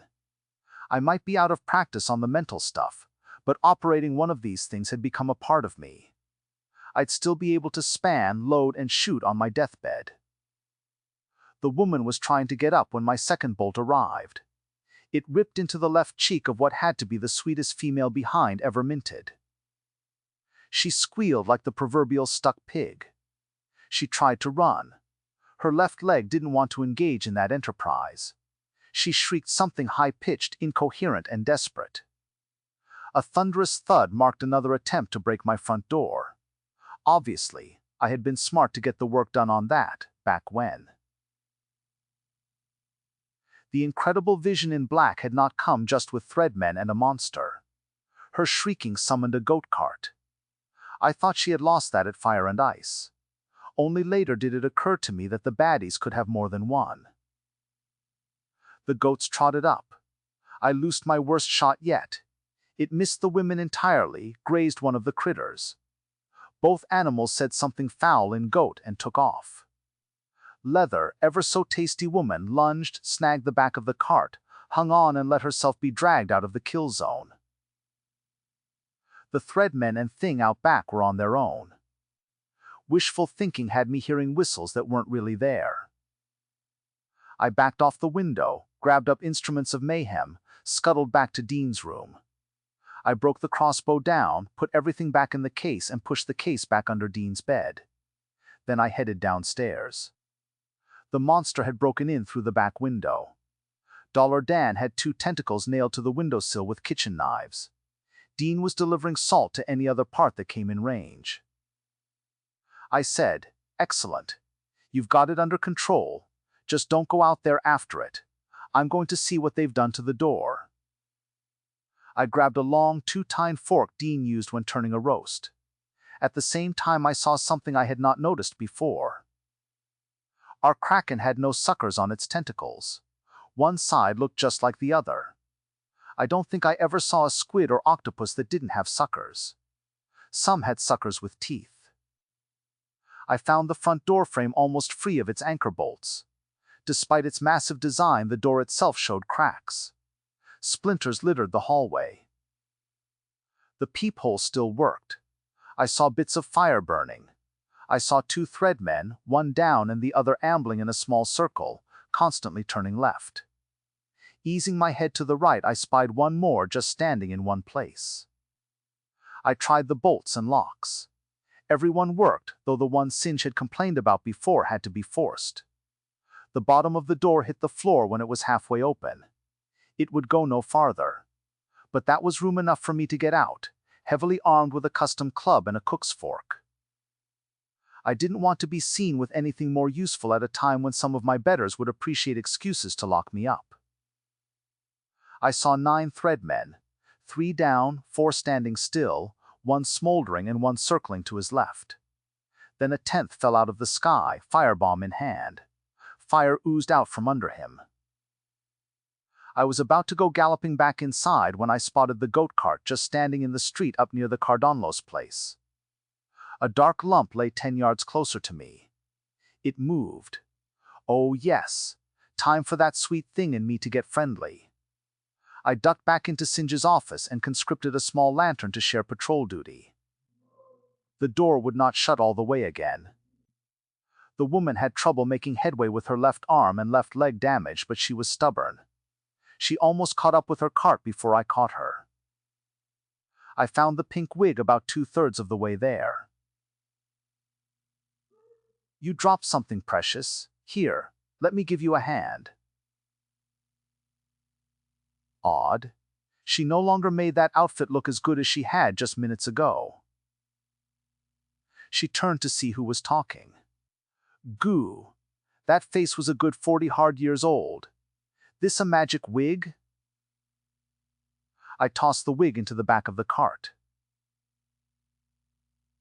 A big uproar broke out behind my house.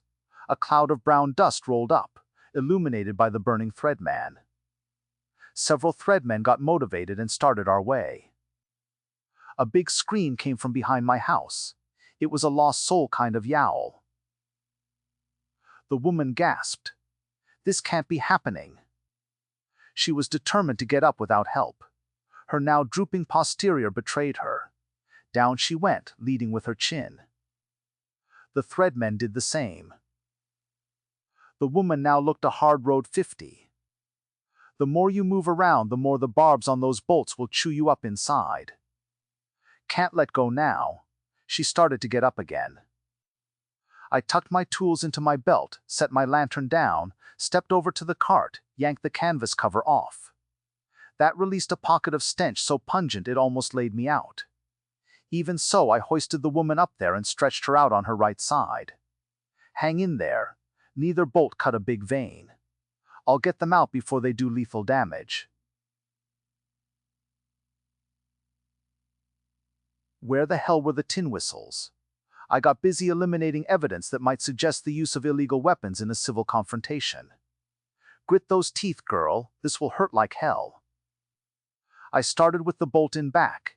Its head was peeking out already. I could just push it through. Thanks for coming by. You helped me figure it all out. Shouting erupted down the street. A rat man wanted my attention. Other rat men were with him, making sure the threadmen would not get up again. The work apparently required the use of hatchets. The rat man screamed at me. It couldn't make out what he said. I slipped the bloody bolt inside my shirt. One down, now for the one that's really going to hurt. She had been a trooper during the first removal. She had an old truce with pain. Several rat men were yelling now. 2 were headed my way. I turned to see what their big-ass problem was. Something hit me with all the enthusiasm of a haymaker delivered by a truly pissed-off war god. B. Chapter 101. There were faces all around me, looking down, when badly blurred vision began to return. I tried to say, "Hey, you guys are all right." Unless I was hallucinating, the circle included Morley, Belinda, Penny, John Stretch and Dollar Dan, Dean and Straffa shouting down a long tunnel about how leaving me unsupervised was worse than leaving a 3-year-old home alone. Penny was crying. I heard General Block and several others yammering farther away. Singe hove into view armed with a pitcher and mugs. She said something about how it was too damned expensive to have me live at home anymore. Mr. Mulclar was already at work repairing the door. I'm not sure how my head was working. I wondered how long I had been out, but what came out was... The bird. It has been handled. You have been unconscious for 16 hours. Which meant it was the middle of the night, now. Why were all these people here in the middle of the night? While I was thinking that Crush and Mike poked their clocks in to check the status of my breathing, I heard Dee Dee giggle somewhere, apparently at a joke Saucerhead told Playmate. The monster did it. It shape-shifted into the man-bird painted. Only in awful shape. Big chunks were missing. He looked like he'd been rotting. But he was in good enough shape to go pound you. He took off with the woman in the cart. I tracked them to the Nautical. The woman who hit Fire and Ice went there too. They wouldn't take these 2 in. They headed up the hill from the Nautical. I lost them. They poisoned the trail again. I checked my house. They didn't go there. Don't matter where they run, I tried to say. I know what they're doing. I think I know where they're doing it. So there I was, with people crowding in, eager to hear the big revelation. I went back to sleep amidst a great fuss about concussions. I wakened to a remixed set of faces. This set included Deal Railway and Westman Block. The latter was in no mood for foreplay. We've been fired. I made noises. Can they do that? They can, for cause. Strictly speaking, for actually doing the kind of corrupt stuff they're insisting that we do. In a broader sense, they have to make it stick. Right now, it doesn't look like they have the horses. I made more noises while wondering why they were here instead of out doing something useful. The public temper is fragile right now. People are nervous and upset. 2 attacks in one night by monsters and zombies is a little excessive. Dismissing the Civil Guard Officer Corps for trying to deal with it may be too much. We have every man out trying to keep the head on the barrels. How come you're here? Because the King's men don't dare come after us here. Word is out that the dead man is awake and extremely unhappy. He was not. I got no sense of himself at all. Last resort, we will let out the truth about the Threadmens. Several people helped me up, including Morley. Trying to play little dead man, eh? Going to sleep right after dropping a big hint that you had it all worked out? They moved me to Singe's office, installed me in the best chair. I could not help seeing the empty doorway during the journey. I whined. Mr. Mulclar will have it fixed by this time tomorrow. Mr. Mulclar had been maintaining the door for several years. What happened to the F&I girls? Gone to watch a John Salvation play rehearse. Then they'll head for Straffa's. She's going to put them up for a couple nights. I glanced at Straffa. She nodded. You'd better get over there and lock up your valuables. How about the bird? In a cell at the Alcar and still bitching. Forensics is trying to figure out how. Thought you were fired. Only in theory. The king and crown prince are isolated in the nautical. The specials have kept them from communicating with the cavalry barracks. Some bright monarch, having attained the throne with the assistance of the city garrison, had bought insurance against a repetition by moving all the barracks outside the city wall. Now the troops were in no position to put down a mutiny by the tin whistles. That's a big risk. We know. We took it because the Windwalker told us you figured the mess out and can tell us what we need to do to restore order. Stropha made kissy lips from across the room. Now I had to deliver. I still don't know how Morley fits. Maybe the gods just wanted to get our attention. He'll remember eventually. Time is wasting. Don't go wallowing in it the way your sidekick does. What's been happening is, villains from an old branch of the Algarda family tree, armed with the family talent for sorcery, found a way to stay young and beautiful and to make dramatic physical improvements. I had them. Everybody wants to be beautiful forever. I don't know how they do it. Your forensic sorcerers can figure that out. But it has to be the cruelest sorcery ever. They started out using dead people. Resurrection men have been around for ages, keeping a low profile, stealing corpses to sell to sorcerers for their research. The bodies could be patched together to use as... We don't know what they used them for, back when. Maybe illegal stuff that a live villain couldn't survive. We may turn up answers to a lot of old questions before we're done. What changed? Several things. The most important was, the cost of staying young kept going up. The longer they lived, the harder it got to stay beautiful. Gilded Latten. What does that mean? Remember bell chimes? The bellman? No. Doesn't matter. He apprenticed in a jewelry shop. He told me about an alloy called latten. It has 4 or 5 metals in it. There is no fixed formula. The main ingredient is zinc. The point is, latten makes a perfect base for cheap jewelry, candlesticks, and whatnot that look like something rich. The gold in one sovereign can coat more than 100 pieces of latten jewelry, every one as pretty as a piece crafted from solid noble metal. Gilded Latten? In this case, Gilded Latten Bones. Block and Railway both scowled at me. I said, their real troubles started when they took on clients outside the family. Rewarded me with a nice little stir. I thought I understood the dead man a little better. Demand for bodies outstripped supply even after they made a deal with the works department for its dead. You think they started buying them still on the hoof? I do. Live bodies should have a lot more of whatever it was they were taking. I looked to Stropha. She offered an uncertain nod. It was not her area of expertise. They probably only took the dying to start, but they got hungry, and maybe greedy. Note that the undead have always favored live victims. We can invoke the Undead Protection Acts. The king himself can't overrule those because the king could be a vampire covering his own ass. The director made a weird noise. The ugly little man stamped around, chuckling and rubbing his hands together. You're scaring the mundanes, deal? Maybe. But that has got to be our angle. Once we proclaim the invocation on the steps of the chancellery, everything stops till the king proves he's not undead. I think that might be something like what's really true, Railway asked. No. He's a horn-dog fool who charged in with eyes wide shut. Anybody who's seen the women in black has to know they can get anything they want from most any man alive. One broke the heart of a Nancy Taylor when she was getting fitted. You saying there's more than one? Has to be. One was wounded at Fire and Ice. She couldn't possibly have healed up in time to come at us here. But if she had quick access to the life magic she used to stay young? That one is holed up in the nautical with Prince Rupert and the king. You think they were taking turns being the old woman and the young woman? Something like that. I hadn't thought it out that far. Where does the king fit? I think he saw and decided he wanted. They might have set him up. They could do themselves a lot of good if they controlled the head of state. Morley didn't say anything, but I could practically hear him wondering how he had gotten involved. I said, The little dismal notion came up before. You said you'd look at it. What happened? Arrests have been made. More will follow after the bean counters go through the records. Specials have taken charge. The wicked won't tap that pool again. Excellent. Then all we have to do is to go down to their place of business and root them out. Their place of business? That abandoned warehouse on the landing. Which abandoned warehouse? The one I sent John Stretch to tell you about the other day. He's a vampire? You sent a rat man with a message? Said Ratman was in the room and he was not happy. The message was delivered to the Alcar, at the door. The duty constable assured me that it would be passed along. She and the guards there would not let me deliver the message in person. We just found our volunteers for the busty patrols. It's time to go into action. Before anyone could suggest a better or more cautious course, those two were clambering past the crippled front door. I was aggravated. There were matters in need of discussion and resolution.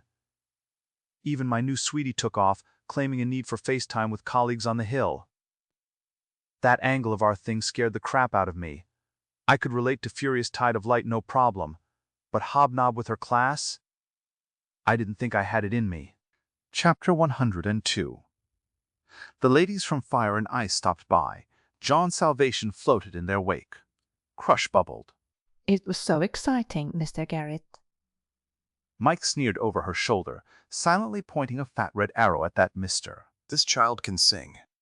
Both a statement and an expression of wonder. I said, you should write a play with lots of singing. And dancing. I'm a good dancer, John. Salvation shuddered. He looked like he might melt. Mike continued to be amused. Dee Dee's dancing probably involved a progressive movement toward her birthday suit. I told Salvation, I had an idea the other day you might think about. Suppose you send your understudies out to put your plays on in other towns and cities. You could keep them going for years. He stared at me for a while. I think Tinny is going to work out. She's really dedicated. It's like she's trying to lose herself in something. He glanced at Strafa, just downstairs after returning from the Hill. She shook her head at me. She looked the girls over, never down her nose, which left me that much bigger a fan. She had no problem being around the kinds of people who can be found around me. I had to make an effort to get along with the kinds of people to be found around her. This was going to be an unusual relationship. You ready to go to my house? Mike nodded. Mr. Salvation, are you sure it's all right for us to take the coach? No problem. I'm used to walking, and I need to talk to Garrett. Yet another of Mike's secretive smiles. She figured Salvation was taken with one of her charges. Can we stop along the way? None of us have anything but what we left the house wearing. Of course. Dee Dee and Crush were not in their work clothes, but Dee Dee's taste tended toward flashy trash. Before we go, and dragged me back to the kitchen. Dean and Dollar Dan scrunched up and let us in, Dean automatically beginning to rattle teacups. He had gotten the window fixed already. Mike pressed up against me tight. I said, I'm flattered, but... You ought to be. That's Salvation. What about him? Is he really as naive as he seems? Oh yeah, more so. He's good at faking being cool. So he doesn't know about us. I understood. Actually, he does. He thinks it's all kind of romantic. She shook her head. She sneered a little. Part of me was proving not to be loyal to any one woman. You're alive after all. She relented, stepped back. I was not as flustered as she had hoped. What's his interest? Guys his age, it's usually crush. But he treats her like he doesn't know she's a girl. He knows, I guarantee. But he doesn't want her to think that's what's on his mind. If he's interested in anybody that way, I figure it's you. Which I said for the hell of it. Which is why his drool is all over Dee Dee's shoulders, I suppose. He's shy. He doesn't know how to interact with a refined lady. He's good people, Mike. Don't mess him up. Wise ass. We never mess first. It's one of my rules. She turned to the door but had a wicked thought. But I'll let me break it just this once. She stepped back against me, wiggled a little. You and the Windwalker split up. Stop by. Chuckling, she winked at Dean, pushed off, and left the kitchen. You don't want her. I'll take her. You old villain. I took half a minute to catch my breath and let the swelling subside, then headed up the hall to make my farewells. I have to be in on this. I won't contribute, but it will be historic. This was next day. Mr. Mulclar had finished fixing the door, but it remained open in honor of the man's special faculty. He has a digestive disorder. It doesn't improve if he eats gravel. His leave behind here suggested a diet exclusively of fermented beans and 1,000-day eggs. Over the past 20-plus hours, the principals dealt with personal issues, political issues, squabbled over turf, and behaved like a pack of 4-year-olds. The director and General Block got heads together with some senior military people and talked them into staying out of the way unless there were disorders the civil guard could not manage. The people inside the canonical remained stubborn. Stropha's peers on the hill made excuses for doing nothing, though they did agree to deal with any villains who came their way. I was convinced that a witch hunt was a sure thing, but the peace held. Block and Railway had every man helping keep the lid on. Belinda was in the woodwork somewhere, licking her wounds, sulking, scheming bloody retribution, and helping keep the peace. She had all her troops called up too. The battle at Fire and Ice had gone her way. Some good guys had survived. Everyone from the sporting house escaped. Belinda owed her own continued existence to the superhuman efforts of Joel, who had proven his love. Joel was alive but not expected to stay that way. I suffered mild episodes of grogginess and was unsure of the boundary between reality and fantasy. Still, I boarded a coach hired by the guard and rode it down to the landing. The landing is called that because some old-time explorer first set foot in the city there. The city already existed but was savage, pagan, and uncivilized. Its people neither spoke the explorer's language nor worshipped his god. The neighborhood swarmed with civil guards and outfit soldiers. I told Singe I don't think this is the smart thing to do. Then call it off. You're kidding. You think I'm in charge? Besides, it's too late. You could stop this cold by presenting a reasoned argument for holding off till better evidence is collected. Me deliver a solid argument for restraint? Hopeless. Besides, a lot of people wanted to make something happen. It didn't have to be a good something so long as some fur flew. Singe stayed close, on my left, so did Stropha to my right. She snuggled up close enough to make me regret having left the house. Then she gave herself some space and became the Windwalker, furious tide of light. The change was impressive. General Block, Director Railway, and Belinda Contag all were in sight. Morley was close by, surrounded by his old crew. John Stretch had brought a dozen of his hardest men, 3 of who screened Singe and me. The rest were out sniffing, which was unnecessary. The air was still and heavy. I could smell it myself. The Windwalker drifted upward. Singe and I caught up with General Block. The guards have done a runner. Think the villains have cleared out too.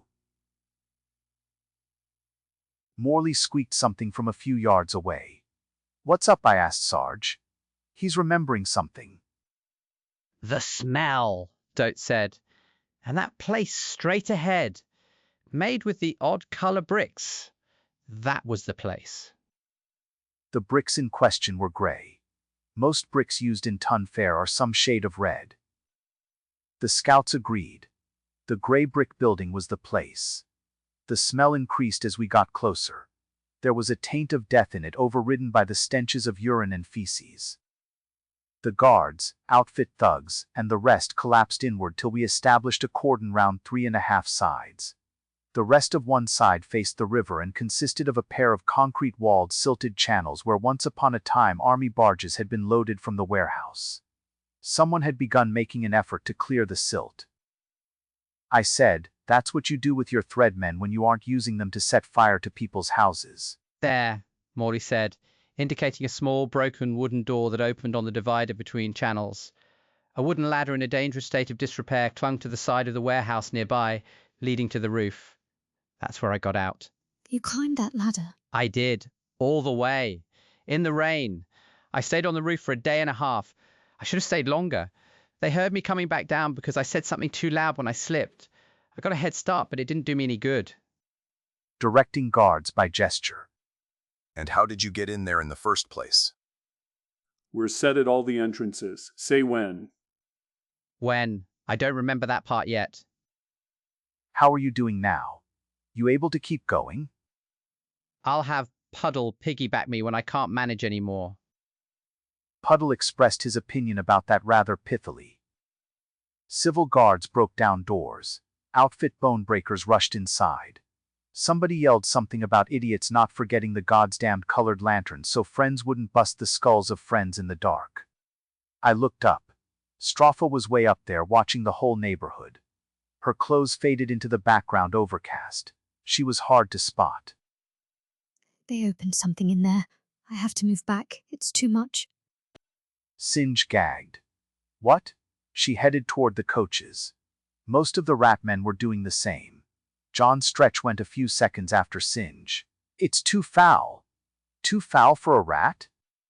I smelled it. It was everything that had been there before, but 100 times worse. Guards stumbled out of the nearest doorway, desperate for clean air. One headed toward Block. He had thrown up on himself. Is it really that bad?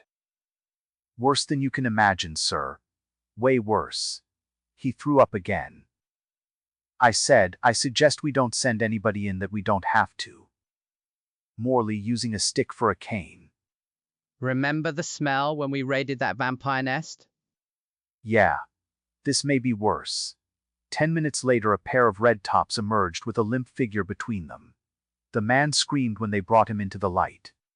More stuff like that nest. There wasn't much light for those of us used to the surface world. The overcast was growing heavier. It would rain again soon. The Windwalker plunged like a striking hawk. A bolt of actinic light preceded her. Chapter 104. I started to yell at Block. That wasn't necessary. He grabbed able bodies and headed out.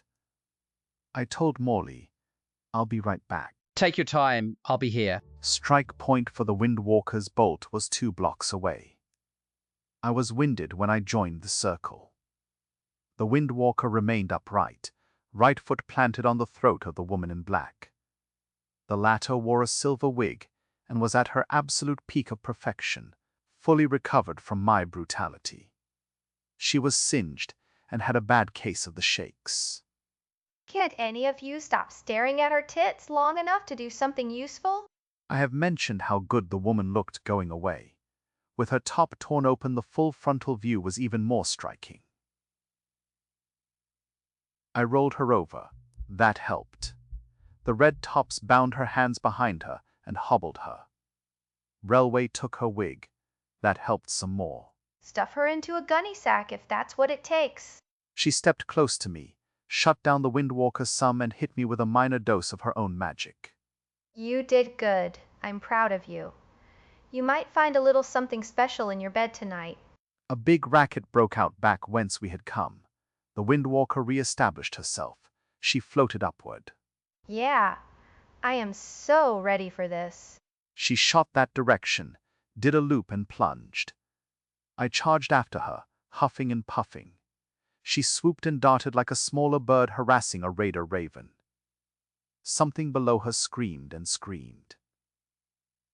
Morley's mention of the vampire nest reminded me that I had heard that kind of scream before. It was rooted in the agony of knowing that immortality had been betrayed. Tentacles whipped at the Windwalker.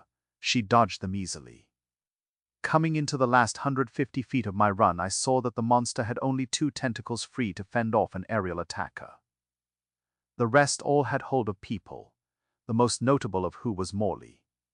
Several men threw things ineffectively. Nobody had come prepared to deal with this. But it could not flee while in squid form. I was 50 feet away, lungs afire, wishing I'd had the stones to bring something lethal to the fight. The Windwalker made a quick run. She pelted the beast with precisely delivered handfuls of rock salt. It stopped trying to fight. It began to shudder, to shake. It turned loose of Morley and the others. I got in close, grabbed Sarge's arms, and started dragging.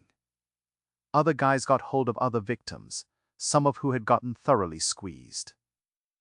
The Windwalker dropped down beside me. She turned into Stropha Algarda again. She was not breathing as hard as I was. I ran out of salt. She was exasperated. But you had enough. She slipped her right hand into my left hand and pulled me forward. The monster ripped through one final violent screaming convulsion, followed by a bizarre noisy death rattle. It relaxed into the Nathan of the Bird's portrait, only looking as he might have at 20, improved by a vast suite of cosmetic enhancements.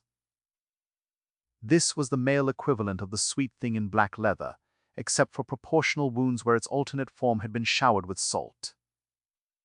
Block caught up. He clamped his right hand on my left shoulder, facing me, while he fought for wind. We got him. Finally. Not all of them. Not yet. Morley stumbled over and hung on to Block. He could not take his eyes off our prisoner. I remember most of it. He pointed at Nathan, who was getting the hog-tie treatment despite his poor health. Him. He was the one who locked me up down there. I think because I saw them bringing prisoners off a barge over there. At which point he became completely confused. I asked the question that was troubling him. What were you doing here in the middle of the night? I don't remember. But he did before he finished saying that, and it was something he dared not discuss with Westman Block close by. This near the river, after dark, meant smuggling. In Morley's case, undoubtedly to avoid import duties. He donned a broad, weak grin. We won this round. His men had Nathan cocooned in rope in case he decided to come back to life. But we still have work to do. Chapter 105. They picked me to step up to the nautical door and ask for Prince Rupert. Straffa went along. The door opened. We went inside. Other than the servants who admitted us, there were no visible staff. The place was halfway a ruin. Maintenance had been neglected for years. I went in all worked up to protect my best girl. A few minutes later, I was thinking more rationally. I understood who would be protecting whom. The servants led us to Prince Rupert. He was the absolute antithesis of happy. My message was brief. The people outside want you to see something before this situation gets any uglier. He had no choice. We had seen the inside of the nautical. We would take that information back with us. And go we would because the Windwalker would make it happen. What? You need to see it with a virgin mind. You have no choice, Rupert. See what you must see. Then we'll put this trial to bed. Is it still raining? Prince Rupert shared our coach. We reached the landing. General Block had the army setting up a field hospital. Morley, Belinda, and Deal Railway were still on site and getting underfoot. The rat people were all gone. Nobody offered the Crown Prince a welcoming smile. Rupert was fresh out of smiles himself. Life was a nightmare that was sure to get worse. The rain picked up. As we approached it, 3 valiant red tops emerged from the nearest door with a liberated prisoner. The man was just barely alive. One of the guards said, "This is the last live one, General. There's still a dozen corpses." Leave them. Your Highness, do you smell that? I do, making no pretense to misunderstand. It's worse inside. I won't force you to experience it. I don't want to give you any more reason to hate me. This was their headquarters. This was where they made themselves young. 1 level down is another laboratory like the one on the edge of Elftown, a tailor shop and a wood shop. Below that are the cellars where they kept their human resources. I told Barry to break through the back wall so we can flood the cellars. That should help. Windwalker, Mr. Garrett, His Highness grasps the true enormity of the situation. You may return him to the nautical. Railway joined us. I wasn't part of the in-group here. I was day labor. Yes, sir. Block and Railway eyed me with immense suspicion. Day after tomorrow we'll open this to the public. You don't want to do that. You're right. I don't. But I will. I remind you, it was Crown Prince Rupert who proclaimed a new civil guard and an era when no one would be above the law. Rupert had nothing more to say. We returned him to the nautical, at which point we had to give up the coach. The Windwalker flew us back to my house. In a downpour. Though it was not yet late, everyone but Penny had gone to bed. Penny helped slap together a half-assed supper. There were loose ends to the day, but I didn't care. All I wanted was a full belly and a warm bed. Straffa was more exhausted than I was. She had put in a heavy, hard day. I carried her upstairs. We collapsed on top of the covers in our wet clothes. Singe and Dean would raise hell in the morning. Chapter 106. I woke a couple of times, used the pot, shed some of the miserable wet clothing, went back to sleep. Hunger brought me out after 14 hours. Strafa remained dead to the world. She hadn't moved since I laid her down. The night did tell me one more thing about her. She snored like a longshoreman when she was exhausted. Dean fed me an indifferent meal. He was distracted. He foresaw a crowd gathering. I told him, if you don't open the door, you won't have to entertain them. No doubt true. However, I lack your facility for pragmatic rudeness. Muttering, he headed out to answer a knock. He was back in a minute with Playmate. I said, that wasn't so bad. Put him to work. How goes, Play? Screaming fine, but I do need to find Colda. I'm almost out of medicine. We'll hunt him down as soon as... Done eating, I was moving into the hallway. Penny was at the peephole. She looked rather nice. I am still alive. I do notice things. Penny opened up. John Stretch and Dollar Dan trundled in. Singe was right behind. She had the boys doing porter work. She had looted a stationery shop. What the hell? I was out of paper and low on ink. What did the dead man say? How much paper do you... He didn't say anything. He tends not to talk in his sleep.